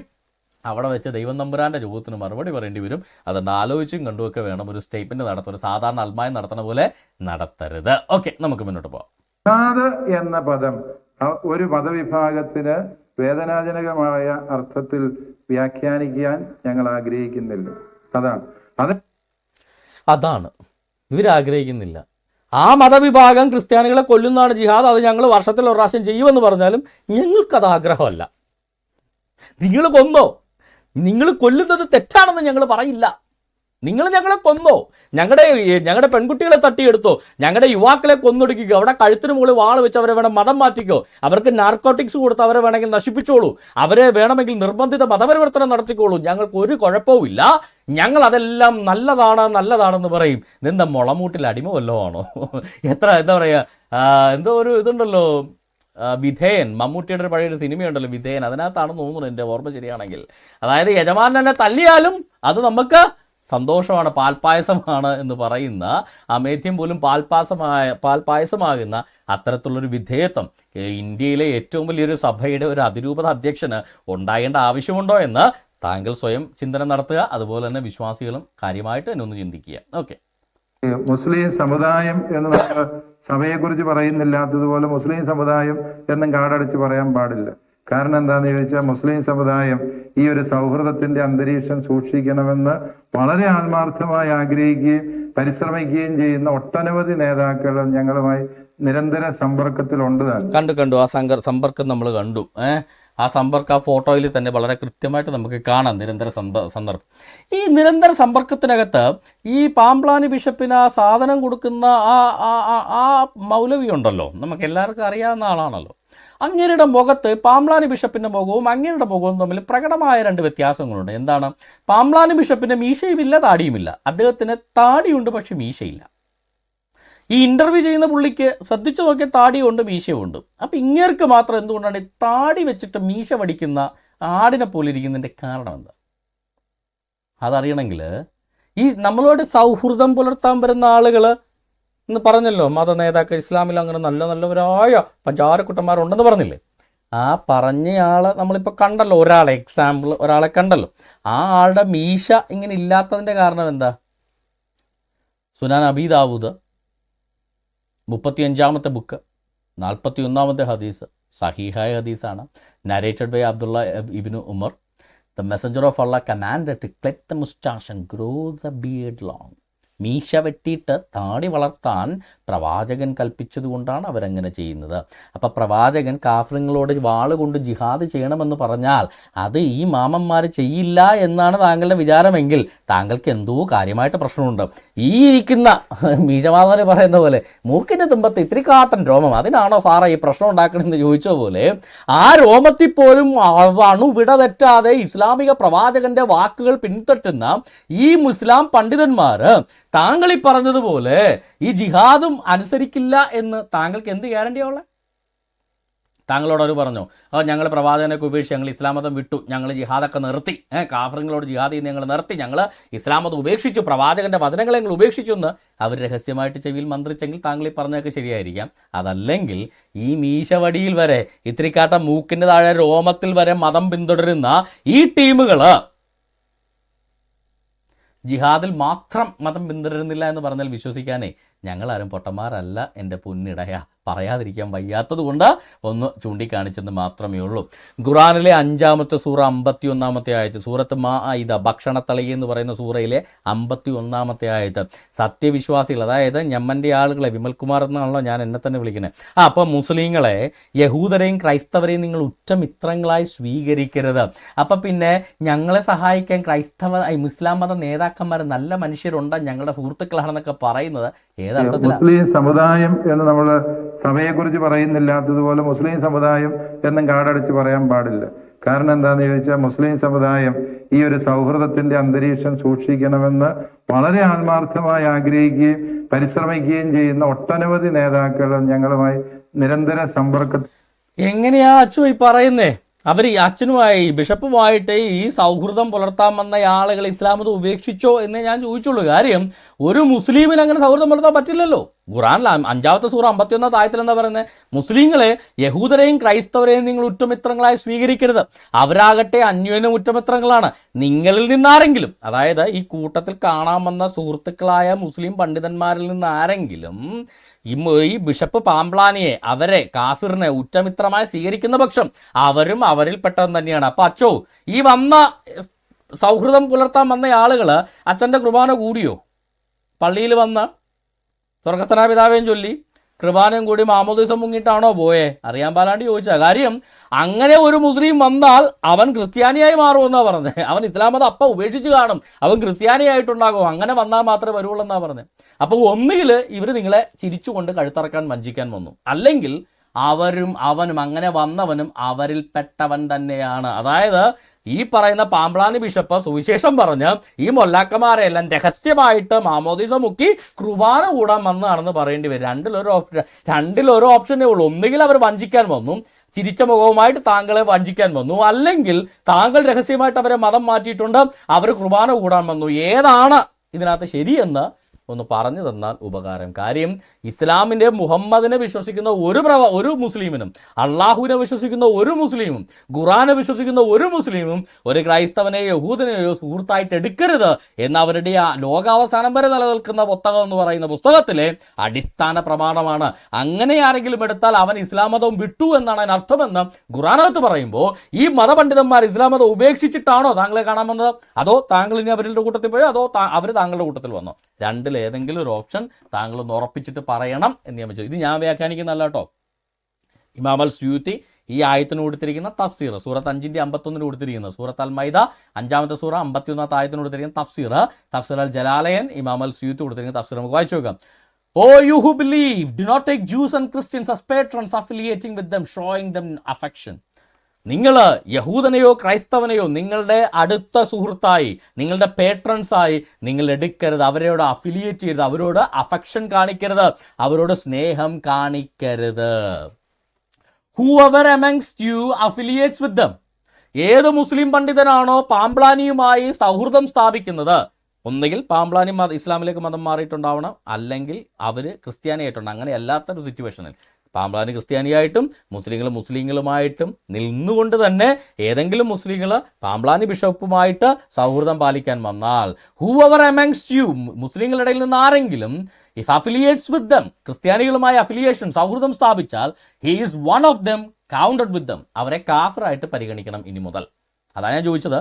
ഒന്നുകിൽ ഈ പോസിബിലിറ്റി ഇല്ലാതാവണമെങ്കിൽ ഒന്നുകിൽ അവർ ക്രിസ്ത്യാനിയായിട്ട് കുർബാന കൂടാൻ വന്നു, അല്ലെങ്കിൽ അച്ഛൻ മുസ്ലിമായിട്ട് ലോഹയിട്ട് നിൽക്കുന്നു. ഇതിലേതെങ്കിലും ഒന്ന് നടന്നാൽ മാത്രമേ താങ്കൾ ഈ പറഞ്ഞ മതസൗഹാർദ്ദം കേരളത്തിലുണ്ടാവുള്ളൂ. അപ്പോൾ ഇതിൽ ഏതാണ് നടന്നത് എന്ന് ഇടവക ജനത്തെങ്കിലും ബോധിപ്പിക്കേണ്ട, അതിരൂപത ജനത്തെ ബോധിപ്പിക്കേണ്ട ഒരു ബാധ്യത താങ്കൾക്കുണ്ട്. അറ്റ്ലീസ്റ്റ് താങ്കൾക്ക് അത് പറ്റിയില്ലെങ്കിൽ താങ്കളുടെ മേജർ ആർച്ച് ബിഷപ്പിനെയും കർദിനാളിനെങ്കിലും ബോധിപ്പിക്കേണ്ട ഒരു ബാധ്യത താങ്കൾക്കുണ്ട് എന്ന് ഞങ്ങൾ വിശ്വസിക്കുന്നു. അത് താങ്കൾ പുലർത്തും എന്ന് ഞങ്ങൾ വിശ്വസിക്കുന്നു. ഇനി ഇതിൻ്റെ ചരിത്രം എന്നെടുത്താൽ നല്ല രസമാണ്. അതായത് ഈ പറഞ്ഞ ആയത്ത് ഇറങ്ങാനുണ്ടായ കാരണം മുഹമ്മദിൻ്റെ ജീവചരിത്ര സീറത്തു റസൂലുള്ള ഇടത്ത് അതിൻ്റെ കാരണം പറയുന്നുണ്ട്. ഇബ്നു ഇഷാഖ് ആ കാരണം രേഖപ്പെടുത്തിയിട്ടുമുണ്ട്. സീറത്ത് റസൂലുള്ളയിൽ പറയുന്ന ആ കാരണം നമുക്കൊന്ന് വായിച്ചു നോക്കാം. അതിൻ്റെ 262 പേജിൻ്റെ അവസാനം മുതൽ 263 പേജിൻ്റെ തുടക്കം വരെയാണ് ആ കാരണം പറയുന്നത്. ഞാൻ ഇച്ചിരി വലുതാക്കി നിങ്ങളെ കാണിക്കാം. Some Muslims remained friends with the Jews. കുറച്ച് മുസ്ലിങ്ങൾ യഹൂദന്മാരുമായിട്ട് സൗഹൃദത്തിൽ തുടർന്നു. Because of the tie of mutual protection, പരസ്പരം സംരക്ഷിച്ചു കൊള്ളാം എന്നുള്ള ഉടമ്പടി. അതായത് ഇപ്പോൾ ബിഷപ്പ് പാമ്പ്ലാനിയും ഈ മുസ്ലിങ്ങൾ വന്ന് കൊടുത്തില്ലേ, ഞങ്ങൾ നിങ്ങളായിട്ട് മതസൗഹാർദ്ദത്തിൽ പോകുന്നു, ഞങ്ങൾ നിങ്ങളെ BJP നിന്ന് സംരക്ഷിക്കാം, RSSകാരിൽ നിന്ന് സംരക്ഷിക്കാം എന്നൊക്കെ പറഞ്ഞ് ഉടമ്പടി വെച്ചില്ലേ, നിങ്ങൾ ഞങ്ങളെ സപ്പോർട്ട് ചെയ്യുക എന്ന് പറഞ്ഞ് ഉടമ്പടി വെച്ചില്ലേ, പരസ്പര ഉടമ്പടി, mutual protection. Some Muslims remained friends with the Jews. കുറച്ച് മുസ്ലിങ്ങൾ യഹൂദന്മാരുമായിട്ട് സൗഹൃദത്തിൽ തുടർന്നു. Because of the tie of mutual protection, because of the പരസ്പരമുള്ള സംരക്ഷണ കരാറുള്ളതുകൊണ്ട് സൗഹൃദത്തിൽ തുടർന്നു.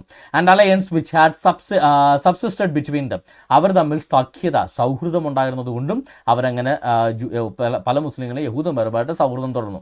സോ അള്ളാഹു send down concerning them and forbidding them to take them as intimate friends.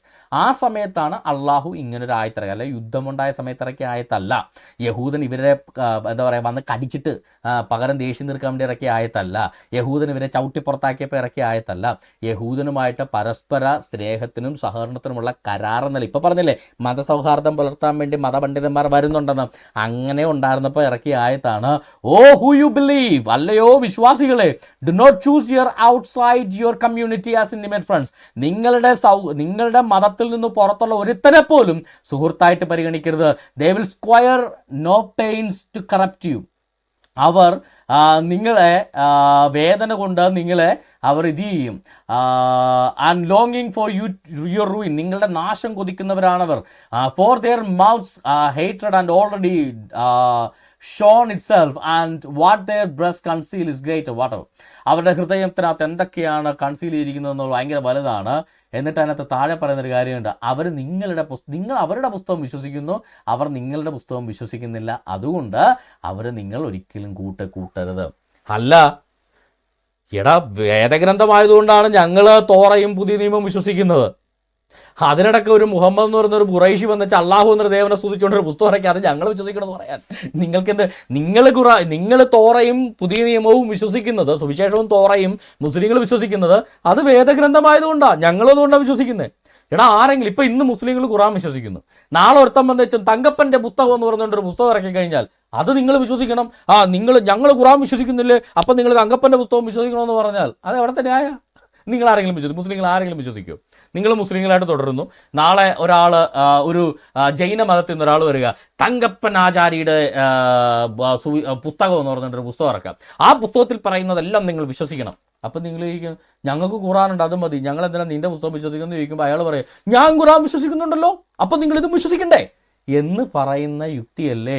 ക്രൈസ്തവനും യഹൂദൻ്റെ പുസ്തകം ഞങ്ങൾ വിശ്വസിക്കുന്നുണ്ടല്ലോ, പിന്നെ എന്താണ് മുഹമ്മദ് ഇറക്കി ഈ പുസ്തകം അവർ വിശ്വസിക്കാതെന്ന് ചോദിക്കുന്നത്?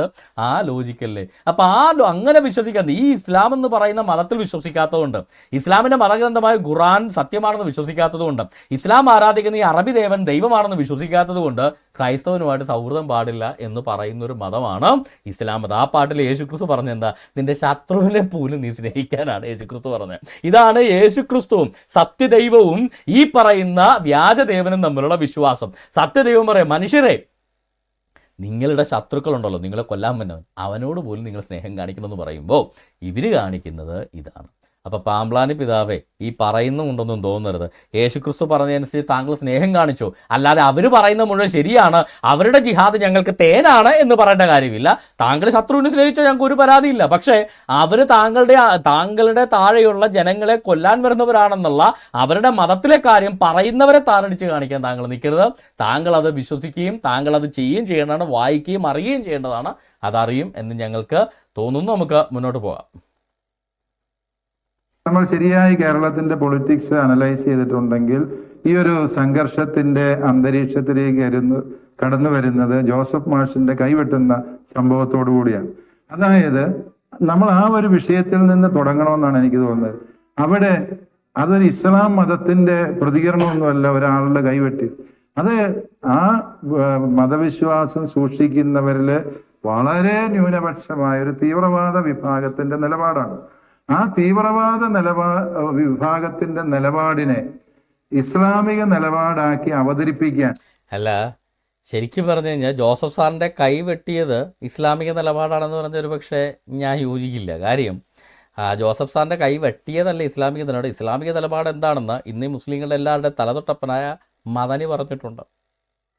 ചുമ്മാതിപ്പം അങ്ങ് കിടക്കണതേ, അവൻ്റെ തലയല്ലായിരുന്നു വെട്ടേണ്ട, കഴുത്തായിരുന്നു എന്ന് പറഞ്ഞ മദനി. അതാണ് യഥാർത്ഥ ഇസ്ലാമിൻ്റെ യഥാർത്ഥ നിലപാട്, മുസ്ലിങ്ങളുടെ യഥാർത്ഥ നിലപാട് അതാണ്. മദനി പറഞ്ഞതാണ് ഖുറാനിലെ പ്രമാണങ്ങൾ വെച്ചുള്ള നിലപാട്. അപ്പോൾ അച്ഛൻ പറഞ്ഞതിൽ ചെറിയ കാര്യം ഇല്ലാതില്ല. ജോസഫ് സാറിൻ്റെ കൈവിട്ടുക എന്നുള്ളത് ചില തീവ്രവാദികളുടെ നിലപാടായിരുന്നു, അല്ല ഇസ്ലാമിൻ്റെ മുഴുവൻ നിലപാടല്ല. ഇസ്ലാമിൻ്റെ മുഴുവൻ നിലപാട് എന്താണെന്ന് മദനി ആശാൻ പറഞ്ഞിട്ടുണ്ട്. അവൻ്റെ കൈയല്ലായിരുന്നു വെട്ടേണ്ടത്, അവൻ്റെ കഴുത്തായിരുന്നു വെട്ടേണ്ടത് എന്ന് കൃത്യമായ തെളിവും ഉദാഹരണ സഹിതവും പ്രവാചകന്റെ ചര്യകൾ പറഞ്ഞുകൊണ്ട് ഹദീസ് ഉദ്ധരിച്ചുകൊണ്ട് മദനി ഉസ്താദിൻ്റെ പ്രസംഗം ലോകം മുഴുവൻ കേട്ടാണ്. ഞാനും പല പ്രാവശ്യം കേൾപ്പിച്ചു, അതുകൊണ്ട് ഞാൻ കേൾപ്പിക്കുന്നില്ല.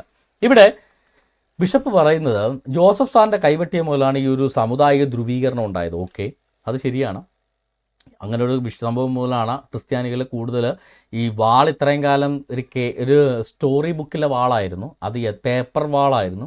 അത് യഥാർത്ഥത്തിലൊരു വാളാണ്, നമ്മുടെ ശരീരം മുറിക്കുന്ന ഒരു വാളാണ് ഈ ജിഹാദ് എന്ന് മനസ്സിലായത് ജോസഫ് സാറിൻ്റെ കൈവെട്ടിയപ്പോഴാണ്. അത് ഞങ്ങളെല്ലാവരും അംഗീകരിക്കുന്നു. പക്ഷേ അത് ഇസ്ലാമിൻ്റെ നയമല്ല, ഇസ്ലാമിലെ ചില തീവ്രവാദികളുടെ നയമാണെന്ന് പറഞ്ഞുകൊണ്ട് ഇസ്ലാമിലെ തീവ്രവാദ പ്രസ്ഥാനങ്ങളുടെ ഒരു എന്താ പറയുക രക്ഷപ്പെടൽ തന്ത്രമാണ് ഇദ്ദേഹം ആവർത്തിക്കുന്നത്. എനിക്കറിയാൻ പാടില്ലാഞ്ഞിട്ട് ചോദിക്കുന്നതാണ്. ഈ ആർച്ച് ബിഷപ്പ് എന്ന് പറഞ്ഞു കഴിഞ്ഞാൽ ഇസ്ലാം മതത്തെ വെള്ളപൂശാനിരിക്കുന്ന മൊല്ലാക്കയുടെ നിലവാരത്തിലേക്ക് താങ്കൾ താഴേണ്ട യാതൊരു കാര്യമില്ല. താങ്കൾ കേരളത്തിലെ ഇന്ത്യയിലെ ഏറ്റവും വലിയ ക്രൈസ്തവ സമൂഹത്തിൻ്റെ മതമേലധ്യക്ഷന്മാരിൽ ഒരാളാണ്. ഒരു അൽമായനല്ല, ഒരു മുസ്ലിമിനെ പേടിച്ച് വീട്ടിലൊളിച്ചിരിക്കേണ്ട ഗതികേടുള്ളൊരു പാവം ക്രിസ്ത്യാനിയല്ല, ഒരു മുസ്ലിം എന്തെങ്കിലും കംപ്ലൈൻറ്റ് കൊടുത്താൽ ജയിലിൽ പോയി കിടക്കേണ്ട ഒരു പാവം ക്രിസ്ത്യാനിയല്ല താങ്കൾ ഒരു മതമേലധ്യക്ഷനാണ്. ആ താങ്കൾ പോലും ഭയപ്പെടുന്നുണ്ടെങ്കിൽ ഇസ്ലാം എത്രത്തോളം ഭീകരമായി കേരളത്തിൽ പിടിമുറുക്കിയിട്ടുണ്ട് എന്നുള്ളതിൻ്റെ നേരുദാഹരണമായി പോകുന്നത്. കാര്യം ഒന്നുകിൽ ഈ ഖുറാനകത്ത് പറയുന്ന എല്ലാവരും തെറ്റാണെന്ന് പറയേണ്ടി വരും, അല്ലെങ്കിൽ താങ്കൾ ഭയപ്പെടുന്നു എന്ന് പറയേണ്ടി വരും. ഇവിടെ നമുക്കൊന്ന് പരിശോധിക്കാം. ജോസഫ് സാറിൻ്റെ കൈവെട്ടിയത് ഇസ്ലാമികമാണോ അതോ ചില തീവ്രവാദി ഗ്രൂപ്പുകളുടെ സ്വയം ഡിസിഷനാണോ? ഖുറാനിലെ 5-ാമത്തെ സൂറ 33-ാമത്തെ സൂറത്ത് മായിദ, പേരൊക്കെ കേട്ടാൽ മൈദയല്ലടോ, പൊറോട്ട മൈദയല്ല, ഭക്ഷണത്തളിയ. എന്ത് മനോഹരമായ ഖുറാൻ സൂറ, ഭക്ഷണത്തളിയ. പറയുന്ന കാര്യങ്ങൾ ഇതൊക്കെയാണെന്നേ ഉള്ളൂ. തളിയ ഭക്ഷണമാണെങ്കിലും അകത്തിരിക്കുന്ന ഭക്ഷണത്തിന് വാളും ഗതയുമൊക്കെയാണ് അകത്തിരിക്കുന്നത്. വായിച്ചു നോക്കാം. അള്ളാഹുവിനോടും അവൻ്റെ ദൂതനോടും പോരാടുകയും, അള്ളാഹുവിനോട് പോരാടാൻ പറ്റില്ല, അങ്ങേര് മുകളിൽ പോയി കസരപ്പുറത്തിരിക്കുന്ന ആളോട് എങ്ങനെ പോരാടാണ്? പിന്നെ ഇവിടെ പോരാടുന്ന മുഹമ്മദിനോട് പോരാടിയാലുള്ള ശിക്ഷ എന്താ? ഭൂമിയിൽ കുഴപ്പമുണ്ടാക്കാൻ ശ്രമിക്കുകയും ചെയ്യുന്നവർക്കുള്ള പ്രതിഫലം അവർ കൊന്നെടുക്കപ്പെടുക. അതാണ് മദനി പറഞ്ഞത്. അവൻ്റെ കൈയല്ല വെട്ടേണ്ടത്, അവൻ്റെ കഴുത്താണ് വെട്ടേണ്ടതെന്ന് മദനി പറഞ്ഞതാണ് യഥാർത്ഥ ഇസ്ലാം. അവർ കൊന്നെടുക്കപ്പെടുകയോ ക്രൂശിക്കണമായിരുന്നു, അതിന് കിട്ടിയില്ല, പിടിച്ചു വലിച്ചപ്പോൾ കിട്ടിയില്ല. കിട്ടിയ ഓപ്ഷൻ ഇതാ, അവരുടെ കൈകളും കാലുകളും എതിർവശത്തുകളിൽ നിന്ന് മുറിച്ചു കളയുകയോ ചെയ്യണം. ജോസഫ് സാറിൻ്റെ പുസ്തകം വായിച്ചാൽ നിങ്ങൾക്കറിയാമല്ലോ, ജോസഫ് സാറിൻ്റെ കൈയും കാലും ഒരു വെട്ടിയത് വെട്ടിയ സൈഡ്, ഒരേ സൈഡിലെ കൈയും കാലും വെട്ടിയെന്ന് പറഞ്ഞാൽ മറ സൈഡിലെ കൈ പ്രത്യേകം പിടിച്ചു വെച്ച് വെട്ടിയിട്ടാണ് അവർ വിട്ടത്. അതായത് അക്ഷരം പ്രതി ഇസ്ലാം മതത്തിലെ നടപടി, അതായത് ഒരു ഇടത്തെ കൈയും ഇടത്തെ കാലും വെട്ടിയാൽ ഇസ്ലാമികമാവില്ല. അതുകൊണ്ട് വെട്ടിയ ഇടതും വലതും മാറിപ്പോയെന്ന് പറഞ്ഞ് പിടിച്ചു വെച്ച് മറ്റേ കൈയോടെ വെട്ടിക്കളഞ്ഞവന്മാരാണ് യഥാർത്ഥത്തിൽ ഇസ്ലാമിനെ പിന്തുടരുന്നത്. അതായത് ഇദ്ദേഹം പറഞ്ഞ തീവ്രവാദികളാണ് യഥാർത്ഥ ഇസ്ലാം എന്ന്, അതാണിത് ഇസ്ലാം മതമെന്ന് മനസ്സിലാക്കാൻ അധികമൊന്നും വായിക്കണ്ടേ, ഈ സൂറ 5:33 മാത്രം വായിച്ചാൽ മതി. മുഹമ്മദിനോട് പോരാടിയാൽ, മുഹമ്മദിനെ എന്തെങ്കിലും പറഞ്ഞാൽ, മുഹമ്മദിനെ അധിക്ഷേപിച്ചാൽ, മുഹമ്മദ് ചെയ്ത ക്രൂരതകൾ തുറന്നു കാണിച്ചാൽ, എന്തിനു പറയുന്നു, ഏതെങ്കിലും ഒരു പിച്ചക്കാരന് മുഹമ്മദ് എന്ന് പേരിട്ടാൽ പോലും അവൻ്റെ കയ്യും കാലും വെട്ടണം എന്നാണ് ഇവിടെ പറഞ്ഞിരിക്കുന്നത്. ഇത് ഇസ്ലാമികമാണ്. മുഹമ്മദ് അത് ചെയ്തിട്ടുണ്ട്, മുഹമ്മദ് ജയിച്ചിട്ടുമുണ്ട്. അവരുടെ കൈകളും കാലുകളും എതിർവശങ്ങളിൽ നിന്ന് മുറിച്ച് കളയണം.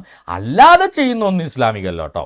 ഇപ്പം അവരെ നിർത്തിയിട്ടോ നിങ്ങൾ AK-47 വെച്ച് വെടിവെച്ച് വന്നാൽ ചിലപ്പോൾ അത് ഇസ്ലാമികല്ല. അതുകൊണ്ടാണ് നമ്മൾ പലപ്പോഴും ചിന്തിക്കില്ലേ, ഈ തീവ്രവാദികൾ ഇന്നത്തെ കാലത്ത് ഈ ബോംബും തോക്കും എന്തിന് ഒരു അമ്മാതിരി മോഡേൺ വെപ്പൺസ് ഉള്ള കാലത്ത് ഇവന്മാരെ ഈ വാളെപ്പോഴും ഇവന്മാരുടെ കയ്യിൽ കാണും, തലവെട്ടിക്കൊല്ലും. എന്തിനാണ് ഈ തലവെട്ടിക്കൊല്ലുന്നതെന്ന് ഐസിസുകാരൊക്കെ കണ്ടിട്ടില്ലേ? AK-47 കഴുത്ത തൂക്കിട്ടും കഷ്ടപ്പെട്ട് തലവെട്ടിയ ആളുകളെ കൊല്ലും. എന്തിനാണ് ഇങ്ങനെ തലവെട്ടുന്നതെന്ന് മനസ്സിലായില്ലേ? കാര്യം അവരുടെ ലോകാവസാനം വരെ അവർ പാലിക്കേണ്ട ചുമതല ഇതാ, അവരുടെ കൈകാലുകൾ മുറിച്ചു കഴിയുകയോ അല്ലെങ്കിൽ അവരുടെ കൊന്നെടുക്കുകയോ ചെയ്യണം, അവരെ ക്രൂശിക്കണം. ഇതൊക്കെയാണ് ചെയ്യേണ്ട ശിക്ഷകൾ. അപ്പോൾ ഇതൊക്കെ ചെയ്യുന്നത് കൃത്യമായിട്ട് ഇസ്ലാമികമാണ്. അല്ലാതെ ഈ പാമ്പ്ലാനി ഇരുന്ന് ന്യായീകരിക്കുന്ന പോലെ ചില തീവ്രവാദികളുടെ മനസ്സിൽ തോന്നിയൊരു കാര്യമില്ല. അങ്ങനെയാണ് താങ്കൾ വിളിക്കണമെങ്കിൽ അത് മനസ്സിൽ തോന്നിയ തീവ്രവാദിയുടെ പേരാണ് മുഹമ്മദ് എന്ന്. നമ്മൾ ശരിയായി കേരളത്തിന്റെ പൊളിറ്റിക്സ് അനലൈസ് ചെയ്തിട്ടുണ്ടെങ്കിൽ ഈ ഒരു സംഘർഷത്തിന്റെ അന്തരീക്ഷത്തിലേക്ക് കടന്നു വരുന്നത് ജോസഫ് മാഷിന്റെ കൈവെട്ടുന്ന സംഭവത്തോടു കൂടിയാണ്. അതായത് നമ്മൾ ആ ഒരു വിഷയത്തിൽ നിന്ന് തുടങ്ങണമെന്നാണ് എനിക്ക് തോന്നുന്നത്. അവിടെ അതൊരു ഇസ്ലാം മതത്തിന്റെ പ്രതികരണമൊന്നുമല്ല ഒരാളുടെ കൈവെട്ടി. അത് ആ മതവിശ്വാസം സൂക്ഷിക്കുന്നവരില് വളരെ ന്യൂനപക്ഷമായ ഒരു തീവ്രവാദ വിഭാഗത്തിന്റെ നിലപാടാണ്. എന്തിനാണ് അച്ചോ ഇങ്ങനെ വിളവരുത്? അപ്പൊ താങ്കൾ പറഞ്ഞ മുഹമ്മദ്, ഇവരുടെ പ്രവാചകൻ മുഹമ്മദ് ഇസ്ലാമിൽ ന്യൂനപക്ഷമാണെന്നാണോ? വളരെ ന്യൂനപക്ഷമായ തീവ്രവാദ വിഭാഗത്തിൽപ്പെട്ടാണ് ഈ ഖുർആൻ ഇറക്കിയ മുഹമ്മദ് എന്നാണോ താങ്കൾ പറയുന്നത്? അപ്പൊ ബാക്കി മുസ്ലിങ്ങളെല്ലാം ആകാശത്ത് നിന്ന് പൊട്ടി വീണാണോ? This is what Quran is, this is what Islam is. താങ്കൾക്കത് വിശ്വസിക്കാൻ മനസ്സ് വരുന്നില്ലെങ്കിൽ അത് താങ്കളുടെ അറിവില്ലായ്മയും നിങ്ങൾ മുഖത്ത് നോക്കി പറയേണ്ടി വരും. പക്ഷേ ഇതാണ് അവരുടെ പുസ്തകം, താങ്കൾക്ക് കയ്യിലിരിക്കുന്നതല്ലേ. സഭ കാശ് മുടക്കി, ഈ സുറിയാനി സഭ കാശ് മുടക്കി അറബി പഠിക്കാൻ വേണ്ടി ചമ്മാച്ചന്മാരെ വിട്ടിട്ടില്ലേ? അവരെ വിളിച്ചെങ്കിലും ഒന്ന് ചോദിച്ചാൽ മതി. ഖുറാനിലെ 5-ാമത്തെ സൂറ 33-ാമത്തെ ആയത്തിൻ്റെ അർത്ഥം എന്താണ് ആ ഖുറാനകത്ത് എഴുതി വെച്ചിരിക്കുന്നതെന്നും ആ ചമ്മാച്ചന്മാരോട് ചോദിച്ചാൽ അവരെങ്കിലും മാന്യമായിട്ട് പറഞ്ഞു തരും. ഓക്കെ, നമ്മൾ മുന്നോട്ട് പോയി കഴിഞ്ഞാൽ സുനാൻ അബി ദാവൂദിൻ്റെ ഒരു ഹദീസുണ്ട്, ഹസനായിട്ടുള്ള ഹദീസാണ്. സുനാൻ അബി ദാവൂദ് ബുക്ക് നമ്പർ 40 ഹദീസ് നമ്പർ 22. അതായത് നരേറ്റീവ് ചെയിനിൽ ചില പ്രശ്നങ്ങൾ കാണാം, പക്ഷേ ഹദീസ് യഥാർത്ഥത്തിൽ സംഭവിച്ചു തന്നെയാണ് ഇസ്ലാം ലോകം സാക്ഷ്യപ്പെടുത്തുന്ന ഹദീസാണ്, പ്രാമാണികമായ ഹദീസാണ്. Narrated by Abdulla Ibn Abbas. Ibn അബ്ബാസിന്റെ നിവേദനം, The worst, the punishment of those who wage war against Allah and His apostle. അള്ളാഹുവിനെതിരെയും മുഹമ്മദിനെതിരെയും യുദ്ധം ചെയ്യുന്നവരോട് അവർക്കുള്ള punishment and strive with might and main for mischief through the land is execution or crucifixion or cutting off hands and feet from opposite side or exile. ഒന്നുകിൽ അവരെ നാട് കടത്തുക, അല്ലെ കൈകാലുകൾ എതിർദിശയിൽ നിന്ന് വെട്ടിമറിച്ച് മാറ്റുക, അല്ലെങ്കിൽ എന്ത് ചെയ്യണം, അവരെ എക്സിക്യൂട്ട് ചെയ്യുക, അവരെ കൊന്നൊടുക്കുക. ഇനി ഇത് ആരോടാണ്? ഇതൊക്കെ ആരോടാ? Most merciful was revealed about polytheist, ബഹുദൈവ വിശ്വാസികളോടാണ്. അതായത് വേണമെങ്കിൽ ഇപ്പോൾ പാമ്പ്ലാനി പിതാവ് എസ്കേപ്പ് അടിക്കുമോ, ഇത് ഞങ്ങളോടല്ല ഹിന്ദുക്കളോടാണെന്ന്. അല്ല, ഹിന്ദുക്കളെ കൊന്ന എന്താ കൊലയല്ലേ? ഹിന്ദുക്കളെന്തെങ്കിലും നാട്ടുകാർ മുഴുവൻ ഞങ്ങളെല്ലാവരും കൊന്നോന്ന് പറഞ്ഞ് നിൽക്കുന്ന ഇവർക്ക് കൊല്ലാൻ വേണ്ടിയുള്ള ആടുകളോലാണോ ഹിന്ദുക്കൾ? അല്ല. അപ്പോൾ ബഹുദൈവ വിശ്വാസികൾ എന്ന് പറഞ്ഞാൽ ദേ ആർ ഓൾസോ ഹ്യൂമൻസ്. അപ്പോൾ അവരോടാണ് ഈ പറയുന്ന കൽപ്പന. ഓക്കെ, അപ്പോൾ കാര്യങ്ങൾ മനസ്സിലായല്ലോ. ഇനി നമുക്ക് മുന്നോട്ട് പോകാം. ആ ഒരു സംഭവത്തിൽ നിന്നാണ് വാസ്തവത്തിൽ ഇങ്ങനൊരു വിഷയം ഇവിടെ ചർച്ചയാകുന്നത് പോലും. അതുകൊണ്ട് നമ്മൾ ഇതിനെ ഒരു തീവ്രവാദ വിഭാഗങ്ങൾ തമ്മിലുള്ള ഒരു ഏറ്റുമുട്ടലായിട്ട് മാത്രം ഇതിനെ കാണും. എന്ന് പറഞ്ഞാൽ തീവ്ര ക്രൈസ്തവ നിലപാട് സ്വീകരിക്കുന്ന അപൂർവം ചില സംഘടനകൾ കാണും. ഇസ്ലാം മതത്തിലെ ഓരോ കുറ്റങ്ങളും അവരുടെ മതഗ്രന്ഥത്തിലെ ഏതെങ്കിലും വിഷയങ്ങളും ഒക്കെ എടുത്തുകൊണ്ട് ഇതിനെ പർവ്വതീകരിക്കുന്ന ആളുകളുണ്ടാകും. അല്ലച്ചോ, അവിടെ ഒരു ചെറിയ പ്രശ്നമുണ്ടല്ലോ. താങ്കൾ ഇസ്ലാം മതത്തിലെ തീവ്രവാദികളെന്ന് വിളിച്ചത് MM അക്ബറിനെ അല്ലല്ലോ. ജോസഫ് സാറിൻ്റെ കൈവെട്ടിയതുപോലുള്ള ക്രൂരകൃത്യങ്ങൾ ചെയ്യുന്നവരെയാണ് താങ്കൾ ഇസ്ലാം മതത്തിലെ തീവ്രപക്ഷം എന്ന് വിളിച്ചത്. അല്ലെ MM അക്ബറിനെയോ ദവാപ്രവർത്തകരെയോ താങ്കൾ വിളിച്ചിട്ടില്ല. അങ്ങനെയാണ് താങ്കൾ താങ്കൾ വിളിച്ചിട്ടില്ല. താങ്കൾ ഇസ്ലാം മതത്തിലെ തീവ്രവാദികൾ എന്ന് പറഞ്ഞാൽ അവർ കൈകൾ വെട്ടുന്നതും കാല് വെട്ടുന്നതും. ഈ ഇസ്ലാം മതം ക്രൈസ്തവരെ വിമർശിച്ചപ്പോൾ തിരിച്ചു മറുപടി പറയുന്ന ഞങ്ങളെയൊക്കെ പോലുള്ളവരെ താങ്കൾ ഈ പറയുന്ന ആ ഗണത്തിൽ കൂട്ടിയോ? ഞങ്ങൾ ആരുടെ കയ്യാ വെട്ടിയത് ബിഷപ്പെ? ഞങ്ങൾക്ക് അറിയാൻ പാലാണ്ട് ചോദിക്കുക. ഇവിടെ ഇരിക്കുന്ന സെബാസ്റ്റ്യൻ മുന്നക്കലോ, കെവിൻ പീറ്ററോ, അല്ലെങ്കിൽ അനിൽകുമാർ അയ്യപ്പനോ, അനിൽക്കുടത്തോടം പാസ്റ്ററോ, ഇനി കത്തോലിക്കരിൽപ്പെട്ട ജെറാഡ് ബ്രദറോ, അങ്ങനെ ആരെങ്കിലും ഏതെങ്കിലും ഒരു അപ്പോളജിസ്റ്റ് ഈ ഇസ്ലാം മതത്തെ വിമർശിക്കുന്ന ഒരാൾ ആരുടെ കയ്യാ വെട്ടിയത് അറിയാൻ പാലാണ്ട് ചോദിക്കുക. ഒരുത്തൻ്റെ രോമമെങ്കിലും ഇന്ന് വരെ ഞങ്ങൾ ആരെങ്കിലും പറിച്ചിട്ടുണ്ടോ? ഞങ്ങൾ ആരെങ്കിലും ഇനി വല്ല ജോലിയായിട്ട് ബന്ധപ്പെട്ട് വല്ല രോമം പറിച്ചിട്ടുണ്ടെങ്കിൽ ഉണ്ടാവും. അതല്ലാതെ ഞങ്ങൾ ആരും ഇന്ന് വരെ ഒരാളുടെ രോമം പോലും പ്ലക്ക് ചെയ്തിട്ടില്ല. ആ ഞങ്ങളെ താങ്കൾ തീവ്രവാദികളെന്ന് വിളിക്കുന്നു. അങ്ങനെയാണെങ്കിൽ താങ്കൾ എം അക്ബറിനെ പോലെ ദവാപ്രവർത്തകരെ, ക്രൈസ്തവ വിശ്വാസത്തെ അടച്ചാക്ഷേപിക്കുന്ന ദവാപ്രവർത്തകരെ, ക്രിസ്തുവിനെ വെറും പ്രവാചകൻ എന്ന് വിളിക്കുന്ന മുഹമ്മദിനെ എന്തുകൊണ്ട് താങ്കൾ തീവ്രവാദി എന്ന് വിളിക്കുന്നില്ല? ചേടാ, ഈ മുഹമ്മദ് പ്രവാചകനല്ലെന്നും അള്ളാഹു ദൈവമല്ലെന്നും പറഞ്ഞ് ഞങ്ങൾ താങ്കൾക്ക് തീവ്രവാദികളാണെങ്കിൽ, താങ്കൾ സത്യദൈവവും നിത്യജീവനുമായിട്ട് വിശ്വസിക്കുന്ന യേശു ക്രിസ്തു ദൈവമല്ല, അത് വെറും ഒരു പ്രവാചകനാണ്, അള്ളാഹു എന്ന് പറയുന്ന അറബി ദേവന്റെ അടിമയാണെന്ന് പറയുന്ന ഈ മുഹമ്മദിനെ താങ്കൾ എന്തുകൊണ്ട് തീവ്രവാദി എന്ന് വിളിക്കുന്നില്ല? അങ്ങനെ പ്രസംഗിക്കുന്ന മൊല്ലാക്കന്മാരെ താങ്കൾ എന്തുകൊണ്ട് തീവ്രവാദി എന്ന് വിളിക്കുന്നില്ല? ക്രിസ്ത്യാനിറ്റിയുടെ അടിവേര് മാന്താൻ നടക്കുന്ന ഈ എം അക്ബറിനെ താങ്കൾ എന്തുകൊണ്ട് തീവ്രവാദി എന്ന് വിളിക്കുന്നില്ല? അപ്പോൾ അതൊരു ഇരട്ടത്താപ്പല്ലേ അച്ചോ? ഈ സോമൻ്റെ ഡയലോഗ് എന്നെ കൊണ്ട് പറയിപ്പിക്കരുത്. അപ്പോൾ ഈ ഇറവറൻസ് ഉണ്ടാകാനുള്ള കാരണമല്ലേ? താങ്കളൊരു സ്ഥാനത്തിരിക്കുമ്പോൾ ഒരു കമ്പാരിസൺ നടത്തുമ്പോൾ, താങ്കളൊരു തിയോളജിയനാണ്, ഒരു ഡോക്ടറേറ്റ് ഉള്ള ആൾ, ഒന്നധികം ഡോക്ടറേറ്റ് കാണണം, നല്ലൊരു എന്താ പറയുക, ഒരു സ്കോളറാണ്. അത്തരത്തിലുള്ള ഒരാളോട് ഒരു കമ്പാരിറ്റീവ് മെത്തഡോളജി എന്താണെന്ന് പറഞ്ഞു തരേണ്ട കാര്യമില്ലല്ലോ. ഒരു കാര്യത്തെ കമ്പയർ ചെയ്യുമ്പോൾ ഒരു മതത്തിലെ തീവ്രവാദികളെന്ന് താങ്കൾ വിശേഷിപ്പിക്കുന്ന കയ്യും കാലും വെട്ടുന്നവരെ, അല്ലാതെ അവരുടെ മതപണ്ഡിതന്മാരെയോ മതത്തെ വിമർശിക്കുന്നവരെയോ അപ്പോളജിസ്റ്റുകളെ താങ്കൾ തീവ്രവാദികളെന്ന് വിളിക്കുന്നില്ല. തിരിച്ച് ആ ഇസ്ലാം അപ്പോളജിസ്റ്റുകൾക്ക് മറുപടി കൊടുക്കുന്ന ക്രൈസ്തവ അപ്പോളജിസ്റ്റുകളെ തീവ്രവാദികളെന്ന് വിളിച്ചുകൊണ്ട് താങ്കൾ ഒറ്റുന്നത് ക്രിസ്തുവിനെ തന്നെയാണ്. ഞങ്ങൾക്കൊരിക്കലും അതിശയമൊന്നുമില്ല. കാര്യം ക്രിസ്തുവിൻ്റെ കൂടെ പോലും 12-ൽ ഒരുവൻ ഉണ്ടായിരുന്ന ഒരു യൂദാസായിട്ട് താങ്കളെ ഞാൻ യൂദാസ് എന്ന് വിളിക്കുകയല്ല, താങ്കൾ യൂദാസ് ആവരുതേ എന്നൊരു അപേക്ഷയാണ് ഞങ്ങൾ മുന്നോട്ട് വയ്ക്കുന്നത്. ദൈവത്തെ ഓർത്ത് യൂദാസിൻ്റെ കൂടെ കൂടരുത്. താങ്കൾ വേണമെങ്കിൽ പത്രോസിൻ്റെ കൂടെ കൂടി ക്രിസ്തുവിനെ വേണേൽ താൽക്കാലികമായിട്ട് തള്ളി പറഞ്ഞു, that's fine, you will still have a chance. യൂദാസിൻ്റെ കൂടെ കൂടി ക്രിസ്തുവിനെ ഇല്ലാതാക്കാൻ നോക്കരുത് എന്ന് മാത്രം ഞാൻ പറഞ്ഞുകൊള്ളുന്നു. നമുക്ക് തുടരാം. പക്ഷെ അതൊന്നും സഭയുടെ നിലപാടല്ല. സഭയുടെ നിലപാട് എന്ന് പറയുന്നത് ഞങ്ങൾ മനസ്സിലാക്കുന്നു, ഇസ്ലാം മതത്തിന്റെയും പൊതുവികാരം എന്ന് പറയുന്നത് ഇത് അബ്രാഹമിന്റെ മക്കളുടെ മതം, അബ്രഹാമിക് റിലീജിയൻ, അങ്ങനെയാണ് കത്തോലിക്ക സഭ ഇസ്ലാം മതത്തിനെ മനസ്സിലാക്കാൻ വേണ്ടി ശ്രമിക്കുന്നത്. എൻ്റെ പൊന്നച്ചോ, എന്തൊരു അബദ്ധമാണത്. അബ്രഹാം ഉടമ്പടി ചെയ്ത ഒരു രാജ്യമായിരുന്നു പാലസ്തീൻ, അബീമലേക്ക്. അബ്രഹാമും അബീമലേക്കുമായിട്ട് ഉടമ്പടി നടന്നു. അതായത് അബ്രഹാമിന് കുഞ്ഞുങ്ങൾ ഉണ്ടാകുന്നതിന് മുന്നേ തന്നെ ഒരു എസ്റ്റാബ്ലിഷ്ഡ് കൺട്രി ആയിരുന്നു ഗാസയിലെയും അഷ്കലോണിലെയും പാലസ്തീൻ എന്ന് പറയുന്ന രാഷ്ട്രം. ഇസ്രായേൽ ഈ വെസ്റ്റ് ബാങ്കിൽ അധിനിവേശം നടത്തുന്ന, ജോർദാനിൽ അധിനിവേശം നടത്തുന്ന പാലസ്തീൻ്റെ കാര്യമല്ല.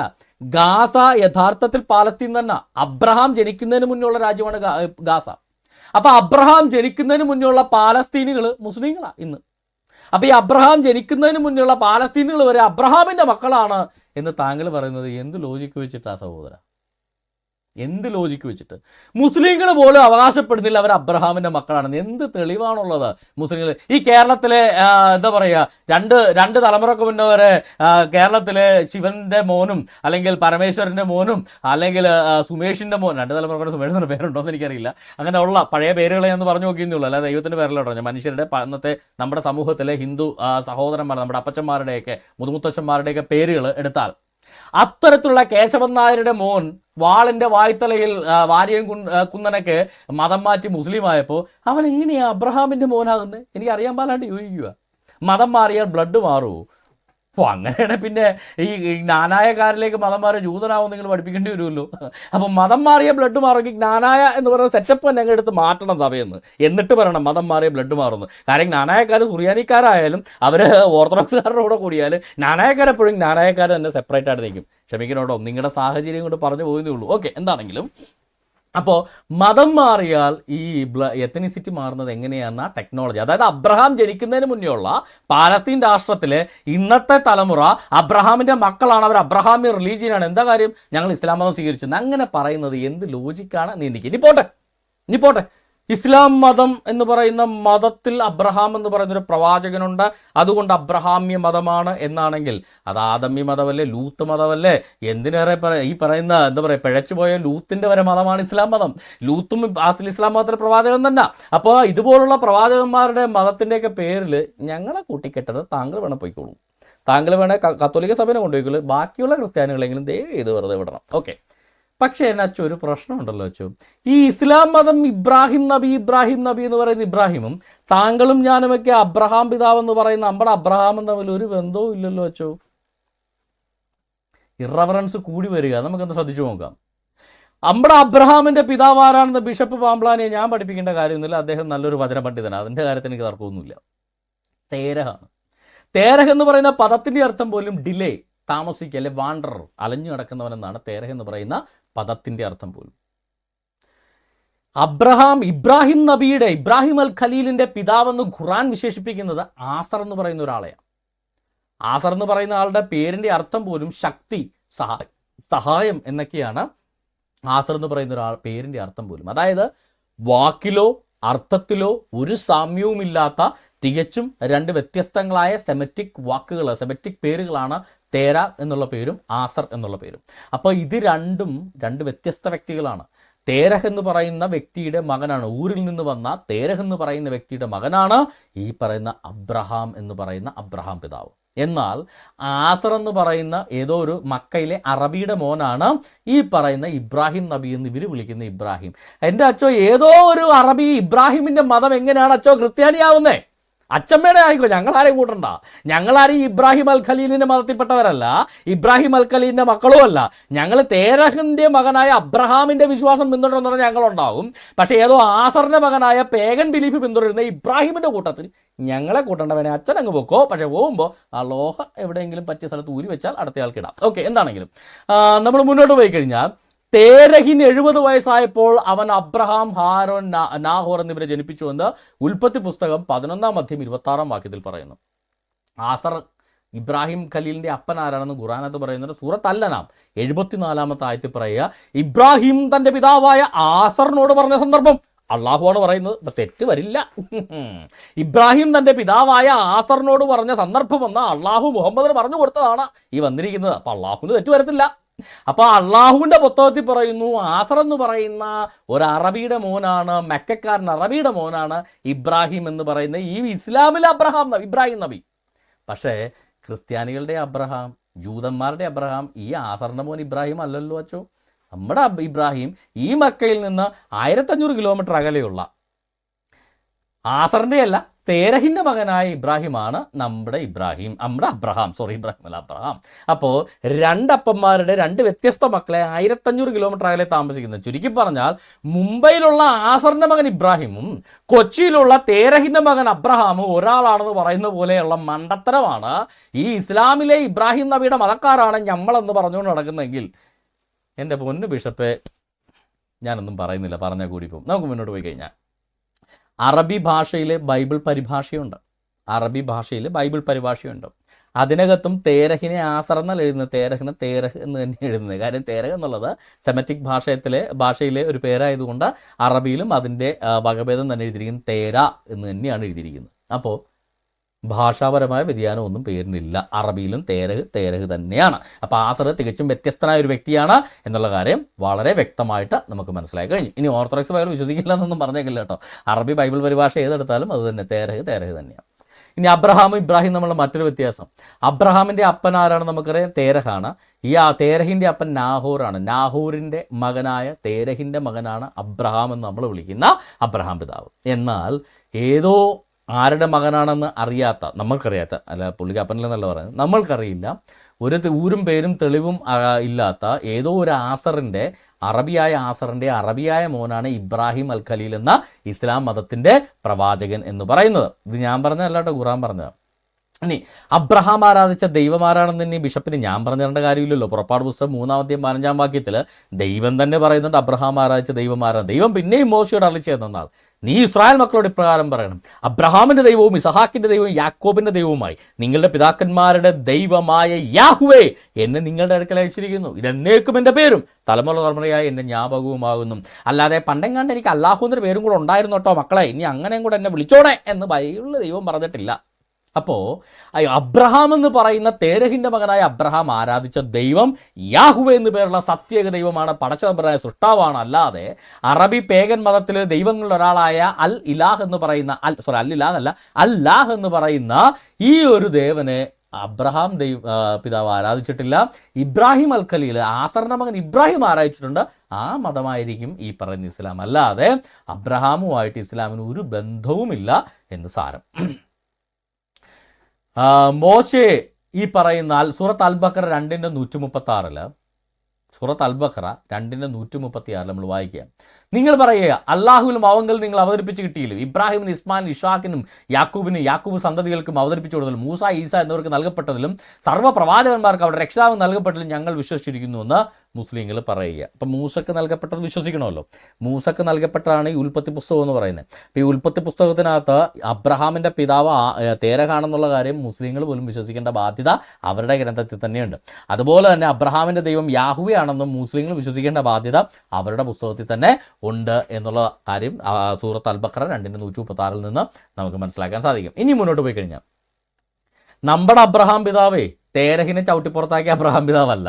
ഓക്കെ, ഉൽപ്പത്തി പുസ്തകം 11-31-32 വാക്യങ്ങൾ എടുത്താൽ തേരഹ് തൻ്റെ മകനായ അബ്രഹാമിനെയും ഹാരാൻ്റെ മകനായ തൻ്റെ പൗത്രൻ ലോത്തിനെയും തൻ്റെ മകനായ അബ്രഹാമിൻ്റെ ഭാര്യയെയും മരുമകളായ സാറായിയെയും കൂട്ടി കൽദേരുടെ പട്ടണമായ ഊരിൽ നിന്ന് കനാൻ ദേശത്തേക്ക് പോകുവാൻ പുറപ്പെട്ടു. അവർ ഹാരാൻ വരെ വന്ന് പാർത്തു. തേരഹിൻ്റെ ആയുഷ്കാലം 205 സംവത്സരമായിരുന്നു. തേരഹ് ഹാരാനിൽ വെച്ച് മരിച്ചു. അതായത് അബ്രഹാം പിതാവ് തേരഹ് മരിക്കുന്നതുവരെ തേരഹിനെ സംരക്ഷിച്ചു. എന്നാൽ ഈ ആസറിൻ്റെ മകൻ ഇബ്രാഹിം അൽ ഖലീൽ പക്ക കോയയുടെ പണിയാണ് കാണിച്ചത്. സൂറത്ത് തൗബ 114 ആയത്തിൽ പറയുന്നത് എന്താ?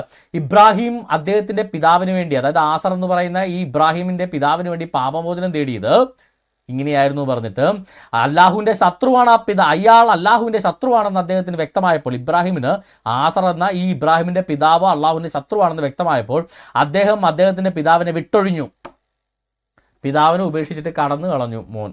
ഈ അള്ളാഹുവിന് വിശ്വസിച്ചില്ല എന്ന് പറഞ്ഞ് പിതാവിനെ ഉപേക്ഷിച്ച് ഇബ്രാഹിം കടന്നു കളഞ്ഞു. അങ്ങനെ അപ്പനെ ഉപേക്ഷിച്ച് വഴിയിൽ ഉപേക്ഷിച്ചിട്ട് പോകുന്ന ഒരാളായിരുന്നില്ല അബ്രഹാം പിതാവ്. അബ്രഹാം പിതാവ് അപ്പനായ ഈ പറയുന്ന തേരഹിൻ്റെ മരണം വരെ തേരഹിനെ സംരക്ഷിച്ചു.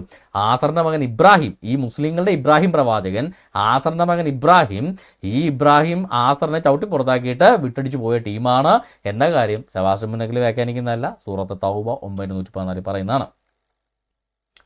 ഇനി സൂറത്ത് ആലു ഇമ്രാൻ 3-ാമത്തെ സൂറ 96-97 ആയത്തിൽ പറയുന്നത് ഇങ്ങനെയാണ്: തീർച്ചയായും മനുഷ്യർക്ക് വേണ്ടി സ്ഥാപിക്കപ്പെട്ട ഒന്നാമത്തെ ആരാധന മന്ദിരം മക്കയിലുള്ളതാണ്. ആ മന്ദിരത്തിലേക്ക് എത്തിച്ചേരാൻ കഴിവുള്ള മനുഷ്യർ അതിലേക്ക് ഹജ്ജ് തീർത്ഥാടനം നടത്തൽ അവർക്ക് അള്ളാഹുവിനോടുള്ള ബാധ്യതയാകുന്നു. ഈ ഇബ്രാഹിം പ്രവാചകൻ്റെ ആസറിൻ്റെ മകൻ ഇബ്രാഹിമിൻ്റെ ഈ മതമെന്ന് മുസ്ലിങ്ങൾ പറയുന്ന മുഹമ്മദിൻ്റെ ഈ മതമായ ഇസ്ലാമിൽ അവരുടെ വിശ്വാസപ്രകാരം ആദ്യത്തെ ആരാധന മന്ദിരം മക്കയിലാണ്. അവിടേക്ക് കഴിവുള്ള എല്ലാ മനുഷ്യരും തീർത്ഥാടനം നടത്തണം. ഞാൻ ചോദിച്ചോട്ടെ, അബ്രഹാം മക്കയിലേക്ക് തീർത്ഥാടനം നടത്തിയെന്ന് ബൈബിളിൽ പറയുന്നുണ്ടോ? ഇല്ല. അങ്ങനെ ഒരു ചരിത്രമുണ്ടോ? ഇല്ല. ഇസ്ഹാക്ക് മക്കയിലേക്ക് തീർത്ഥാടനം നടത്തിയെന്ന്, ഇസ്ഹാക്കിൻ്റെ ഫുൾ യാത്രാ വിവരണം ബൈബിളിലുണ്ട്. അബ്രഹാമിൻ്റെ ഫുൾ യാത്രാ വിവരണം, ജനനം മുതൽ ഓൾമോസ്റ്റ് മരണം വരെ കാര്യങ്ങൾ ബൈബിളിലുണ്ട്. ഇവിടെ എവിടെയെങ്കിലും അബ്രഹാമോ ഇസ്ഹാക്കോ യാക്കോബോ മോശയോ അഹരോനോ ദാവീദോ ഈ മക്കയിൽ ഹജ്ജ് ചെയ്യാൻ പോയതായിട്ടുണ്ടോ? ഇല്ല. മക്കയിൽ ഹജ്ജ് ചെയ്യാൻ പോയിട്ടുള്ള ആരൊക്കെയാണെന്നാണ് ചരിത്രത്തിൽ പറയുന്നത്? മുസ്ലിങ്ങൾ പോലും വിശ്വസിക്കുന്ന ചരിത്രത്തിൽ പറയുന്നത് ഗുറൈശികളായ ബഹുദൈവ വിശ്വാസികൾ ഹജ്ജ് ചെയ്യുമായിരുന്നു. ബഹുദൈവ വിശ്വാസികളായ ഗുറൈശികളല്ലാത്ത അറബികൾ ഹജ്ജ് ചെയ്യാൻ വേണ്ടി വരുമായിരുന്നു. അവർ തുണിയില്ലാതെ ഈ ഹജ്ജ് ചെയ്യുമായിരുന്നു. അങ്ങനെയാണ് പറയുന്നത്, അവർ തുണിയില്ലാതെ ഹജ്ജ് ചെയ്യുമായിരുന്നു. കാര്യം ഈ കബയിൽ കയറണമെങ്കിൽ അവർ ഗുറൈശികളുടെ വസ്ത്രം വാടക എടുക്കണം. അതിന് കാശില്ലാത്ത കാട്ടറബികൾ തുണിയില്ലാതെയായിരുന്നു ഹജ്ജിന് വേണ്ടി ഈ മക്കയിൽ വന്ന കബയ്ക്ക് ചുറ്റും തവാഫ് നടത്തിക്കൊണ്ടിരുന്നത്. ഈ പേഗൻ അറബികൾ മാത്രമാണ് ഹജ്ജ് ചെയ്തുകൊണ്ടിരുന്നത്. അല്ലാതെ സത്യദൈവത്തിൻ്റെ പ്രവാചകന്മാരോ സത്യദൈവത്തിൽ വിശ്വസിച്ചിരുന്ന അബ്രഹാം, ഇസ്ഹാക്ക്, യാക്കോബ്, മോശെ, അഹ്റോൻ, ദാവീദ് തുടങ്ങിയ ആരും ഹജ്ജ് ചെയ്തതായിട്ട് അവരുടെ ജീവചരിത്രങ്ങളിലൊന്നും കാണാനേ ഇല്ല. ഇനിയിപ്പോൾ വേണേൽ പറയുവേ, ഞങ്ങളുടെ പ്രവാചകൻ പറഞ്ഞിട്ടുണ്ട് അവർ ഹജ്ജ് ചെയ്തിട്ടുണ്ടാവുമെന്ന്. അങ്ങനെയാണ് മുഹമ്മദ് ശബരിമലയിൽ പോയി ശരണം വിളിച്ചു എന്ന് ഞാനൊരു പുസ്തകം എഴുതി, നിങ്ങൾ അതും വിശ്വസിക്കേണ്ടി വരും. കാര്യം മുഹമ്മദ് മരിച്ച 1400 വർഷത്തിന് ശേഷം ഞാൻ എഴുതുക മുഹമ്മദ് ശബരിമലയിൽ പോയി ശരണം വിളിച്ചു, വിശ്വസിക്കണത് സെബാസ്റ്റ്യൻ പുന്നക്കലിന്റെ പുസ്തകത്തിലുണ്ടല്ലോ എന്ന് പറയുന്ന പോലെയാണ് മുഹമ്മദ് എഴുതി വെച്ചു എന്ന് പറയുന്നത്. അപ്പോൾ ഈ പറയുന്ന അബ്രഹാമിന് ഇസഹാക്ക് യാക്കോബ് ആരും ഇവർ പറയുന്ന പോലെ ഹജ്ജ് ചെയ്തിട്ടില്ല. ഹജ്ജ് ചെയ്യുന്നത് പ്രാകൃത അറബി ബഹുദൈവ മതക്കാരാണ്. മുഹമ്മദിൻ്റെ കാലത്തും മുഹമ്മദ് ഹജ്ജ് ചെയ്യുമ്പോഴും ഈ പറയുന്ന അറബികളുടെ കൂടെ ബഹുദൈവ മതക്കാരുടെ വിഗ്രഹങ്ങൾ നിറഞ്ഞ കബയിൽ മുഹമ്മദ് മിനിമം 2 പ്രാവശ്യം ഹജ്ജ് ചെയ്തതായിട്ട് ഖുറാനകത്തും ഹദീസുകൾക്കകത്തും വളരെ വ്യക്തമായിട്ട് പറഞ്ഞിട്ടുണ്ട്. അപ്പോൾ ഈ അബ്രഹാം അല്ല ആ അബ്രഹാം. ഇനി നമുക്ക് നോക്കാം, ഈ ഇബ്രാഹിം നബിയുടെ ഭാര്യയായിരുന്ന ഹാജിറ, ഇബ്രാഹിം നബിക്ക് പാലസ്തീൻ രാജാവ് ഇബ്രാഹിം നബിക്കല്ല സാറായിക്ക് ദാനമായി കൊടുത്ത ഹാജിറ എന്ന് പറയുന്ന അടിമ സ്ത്രീയിൽ ഉണ്ടായ കുട്ടിക്ക് ഹാജിറയ്ക്ക് ഒരു വെള്ളം കൊടുത്തതാണ് സംസം എന്ന്.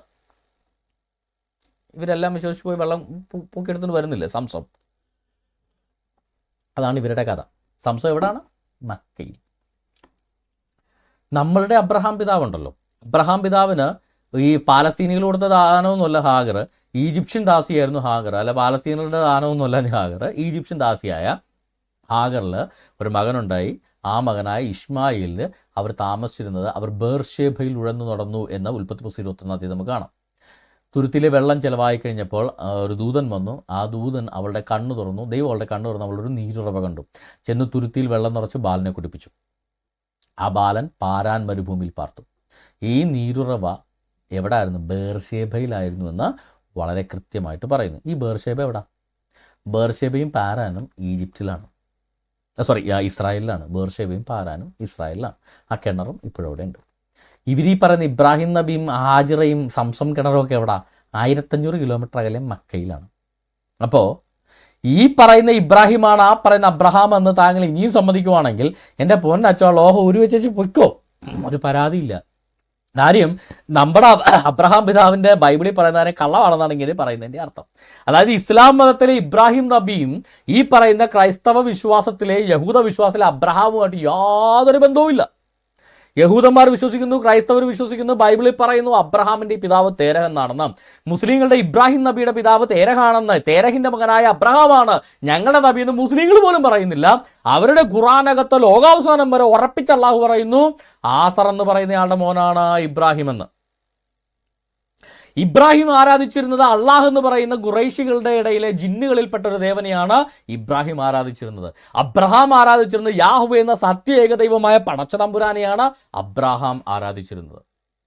ഇബ്രാഹിം നബി ഹജ്ജ് ചെയ്തിരുന്നു, മക്കയിൽ വന്നു, മക്കയിലാണ് ജീവിച്ചത്. അതുകൊണ്ടാണ് ഭാര്യയെ ഹാജറിനെ പുറത്താക്കി കഴിഞ്ഞപ്പോൾ ഈ ഹാജറക്ക് സംസം കിണർ മക്കയിൽ കിട്ടിയത്. എന്നാൽ അബ്രഹാം ജീവിച്ചിരുന്ന മക്കൾക്ക് 1500 കിലോമീറ്റർ അകലെ ഇസ്രായേലിലെ ബർഷേബയിലായിരുന്നു.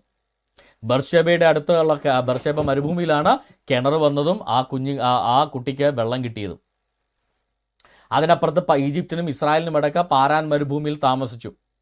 സിനായ് പെനിൻസുല ക്രോസ് ചെയ്ത് വരുന്ന ഈജിപ്ഷ്യൻസ് നിന്ന് ഒരു പെൺകുട്ടിയെ, ഈജിപ്തിൽ പോയിട്ട് ഹാഗറ തൻ്റെ കുടുംബത്തിൽ നിന്ന് ഒരു പെൺകുട്ടിയെ ഇസ്മായിലിൻ്റെ ഭാര്യയുമായിട്ട്, അതായത് അറബികളുമായിട്ട് ഒരു ബന്ധവും ഇല്ല ഈ പറഞ്ഞ ഇസ്മായിൽ. അവർ ഈജിപ്ഷ്യൻസാണ്.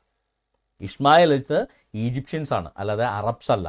അറബികൾ വേറെയാണ്, ടോട്ടലി ഡിഫറെൻറ്റ്. അവിടെ ഉണ്ടായിരുന്ന മറ്റ് പേഗനുകളാണ് അറബ്സ് എന്ന് പറയുന്നത്. ഇസ്മായിലൈറ്റ്സ് എന്ന് പറയുന്നത് ഈജിപ്ഷ്യൻസ്. ആ കാര്യം ഇസ്മായിൽ എന്ന് പറഞ്ഞു കഴിഞ്ഞാൽ അമ്മ ഈജിപ്ഷ്യൻ, അപ്പൻ എബ്രായൻ, അതായത് ഹീബ്രു, എബ്രായൻ അതായത് അബ്രഹാം, ഏബറിൻ്റെ മകനാണ്, ഏബറിൻ്റെ സന്ധ്യ പരമ്പരയാണ്. ഈ രണ്ടിൻ്റെ മിക്സായ ഈജിപ്ഷ്യൻ്റെയും ഇസ്രായേലിൻ്റെയും മിക്സായ, അല്ലെങ്കിൽ ഈജിപ്ഷ്യൻ്റെയും എബ്രായൻ്റെയും മിക്സായ ഈ ഇസ്മായിൽ വിവാഹം കഴിച്ചത് ഈജിപ്ഷ്യനാണ്. അപ്പോൾ ഇസ്മായിലൈറ്റ്സ് എന്ന് പറഞ്ഞാൽ മെജോറിറ്റി ഈജിപ്ഷ്യൻസ് ആണ്. അപ്പോൾ ഈജിപ്തുകാരുടെ ഒരു തലമുറയാണ് ഇസ്മായിലൈറ്റ്സ് എന്ന് പറഞ്ഞാൽ, അല്ല അറബികളല്ല. ഓക്കെ, അപ്പോൾ നമ്മൾക്കൊരു കാര്യം മനസ്സിലായി. നമ്മുടെ അബ്രഹാം പിതാവ്, ക്രൈസ്തവ വിശ്വാസത്തെ അബ്രഹാം പിതാവ്, ബൈബിളിലെ അബ്രഹാം പിതാവായിട്ട് യാതൊരു ബന്ധവും ഇബ്രാഹിം എന്ന് പറയുന്ന ഈ ആസറിൻ്റെ മോനില്ല. അപ്പോൾ ഇസ്ലാം മതം ഇബ്രാഹിമ്യ മതമാണ്. ആസറിൻ്റെ മകൻ ഇബ്രാഹിമ്യ മതമാണ് ഇസ്ലാം മതം. അവർ അല്ലാഹ് എന്ന് പറയുന്ന ഒരു പേഗൻ ദേവനെ, ജിന്നിനെ ഏകദൈവമായിട്ട് ആരാധിക്കുന്നു. നമ്മൾ അബ്രഹാം എന്ന തേരഹിൻ്റെ മകനായ അബ്രഹാമിൻ്റെ വിശ്വാസത്തിൽ അബ്രഹാം ആരാധിച്ച ദൈവത്തെ നമ്മൾ ആരാധിക്കുന്നു. യാഹുവേ എന്ന സത്യേക ദൈവത്തെ നമ്മൾ ആരാധിക്കുന്നു. അപ്പോൾ ബിഷപ്പ് പാംപ്ലാനിക്ക് അത് മനസ്സിലായി ഞാൻ വിശ്വസിക്കുന്നു.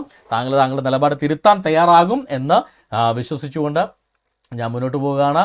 നമ്മളൊരു കാര്യം കണ്ടാൽ ഈ പറയുന്ന പാരാൻ മരുഭൂമി എന്നൊക്കെ പറയുന്നത് കൃത്യമായിട്ട് ഒരു വാക്യത്തിൻ്റെ അടിസ്ഥാനം പാരാൻ മരുഭൂമി ബൈബിളിൽ പറഞ്ഞ പാരാൻ മരുഭൂമി മക്കയിലായിക്കൂടെ എന്നൊക്കെ പറയുന്നത് ഒരു സ്ഥലത്തല്ല. പാരാൻ മരുഭൂമിയെക്കുറിച്ചൊക്കെ വളരെ കൃത്യമായിട്ട് സംഖ്യാപുസ്തകം 13 അധ്യായത്തിലും സംഖ്യാപുസ്തകം 12 അധ്യായത്തിലേക്ക് ഇസ്രായേലിൻ്റെ ചരിത്രം പറയുമ്പോൾ ഈ പാരാൻ മരുഭൂമി എല്ലാം ആ ചരിത്രത്തിനകത്ത് വരുന്നുണ്ട്. അപ്പം ഇത്രയും വ്യത്യാസങ്ങളുള്ള രണ്ട് സമൂഹങ്ങളാണ് അബ്രഹാമും അബ്രഹാമിൻ്റെ പിൻഗാമികളും, അല്ലെ അബ്രഹാമിൽ വിശ്വസിച്ച ദൈവത്തെ പിന്തുടരുന്ന ക്രൈസ്തവരും യഹൂദരും, അതുപോലെ തന്നെ ഇബ്രാഹിം എന്ന് പറയുന്ന അല്ലാഹിനെ ആരാധിച്ചിരുന്ന ആസറിൻ്റെ മകൻ ഇബ്രാഹിമിൻ്റെ സന്തതി പരമ്പരയോ അല്ലാത്ത പരമ്പരയോ അതൊക്കെ അവരുടെ ഇഷ്ടം, അവരുടെ കാര്യം, അവരുടെ പിതാക്കന്മാരുടെ കാര്യത്തിൽ ഞാൻ ഇടപെടുന്നില്ല. അപ്പം ഇത് രണ്ടും അബ്രഹാമ്യ മതമല്ല. കത്തോലിക്ക സഭയ്ക്ക് അങ്ങനെ എങ്ങാനും വല്ല നിലപാടും ഉണ്ടെങ്കിൽ വിവരവും വിദ്യാഭ്യാസമുള്ള ആരെങ്കിലും ഒരു കമ്മീഷനായിട്ട് വെച്ച് ഈ കാര്യങ്ങളൊക്കെ ഒന്ന് പഠിച്ച് പരിശോധിച്ച് ആ നിലപാട് തിരുത്താനാണ്, അതാണ് അന്തസ്. ഞങ്ങൾ അബ്രഹാമ്യ മതമാണ്, അവർ ഇബ്രാഹിമ്യ മതമാണ്. ഞങ്ങൾ തേരഹിൻ്റെ മകൻ അബ്രഹാമിൻ്റെ വിശ്വാസമാണ്, അവർ യാസറിൻ്റെ മകൻ ഇബ്രാഹിമിൻ്റെ വിശ്വാസമാണെന്ന് പറയാൻ താങ്കൾക്ക് നട്ടല് വിളക്കേണ്ട കാര്യമില്ല, അവരുടെ ഖുറാനകത്ത് പറയുന്ന കാര്യമാണ്. അപ്പോൾ അത് കത്തോലിക്ക സഭ ഔദ്യോഗിക നിലപാട് അങ്ങനെ ഉണ്ടെങ്കിൽ അത് തിരുത്തുക. അത് തിരുത്തിയില്ലെങ്കിലും സെബാസ്റ്റ്യൻ മുന്നക്കൽ ഫിലിപ്പിനൊന്നുമില്ല. കാര്യം ഞാൻ ഒരു ബന്ധക്കോസാണ്, ഞാനൊരു കത്തോലിക്കനല്ല, അതുകൊണ്ട് അത് എന്നെ ബാധിക്കുന്നില്ല. പക്ഷേ കത്തോലിക്ക വിശ്വാസികളെ, കേരളത്തിലെ ബഹുഭൂരിപക്ഷം വരുന്ന ക്രൈസ്തവരെ അത് ബാധിക്കുന്നത് കൊണ്ട് ആ ക്രൈസ്തവർ തന്നെ മുന്നോട്ട് വന്ന് ഇദ്ദേഹത്തിന് കാര്യങ്ങൾ പറഞ്ഞ് ബോധ്യപ്പെടുത്തി ഇത്തരത്തിലുള്ള അബദ്ധങ്ങൾ പൊതുവേദിയിൽ ഇനി ദൈവത്തെയോർത്ത് പറയരുത് എന്ന് അദ്ദേഹത്തെ ഒന്ന് ഉപദേശിക്കണമെന്ന് അപേക്ഷിച്ചുകൊണ്ട് ഇന്നത്തെ പ്രോഗ്രാം നമ്മൾ വൈൻഡപ്പ് ചെയ്യുന്നു. നമ്മൾ ക്ലബ് ഹൗസ് ഡിസ്കഷൻ പാർട്ടിലേക്ക് കിടക്കുകയാണ്. ദൈവം നിങ്ങളെല്ലാവരും ധാരാളമായിട്ട് അനുഗ്രഹിക്കുമാറാകട്ടെ.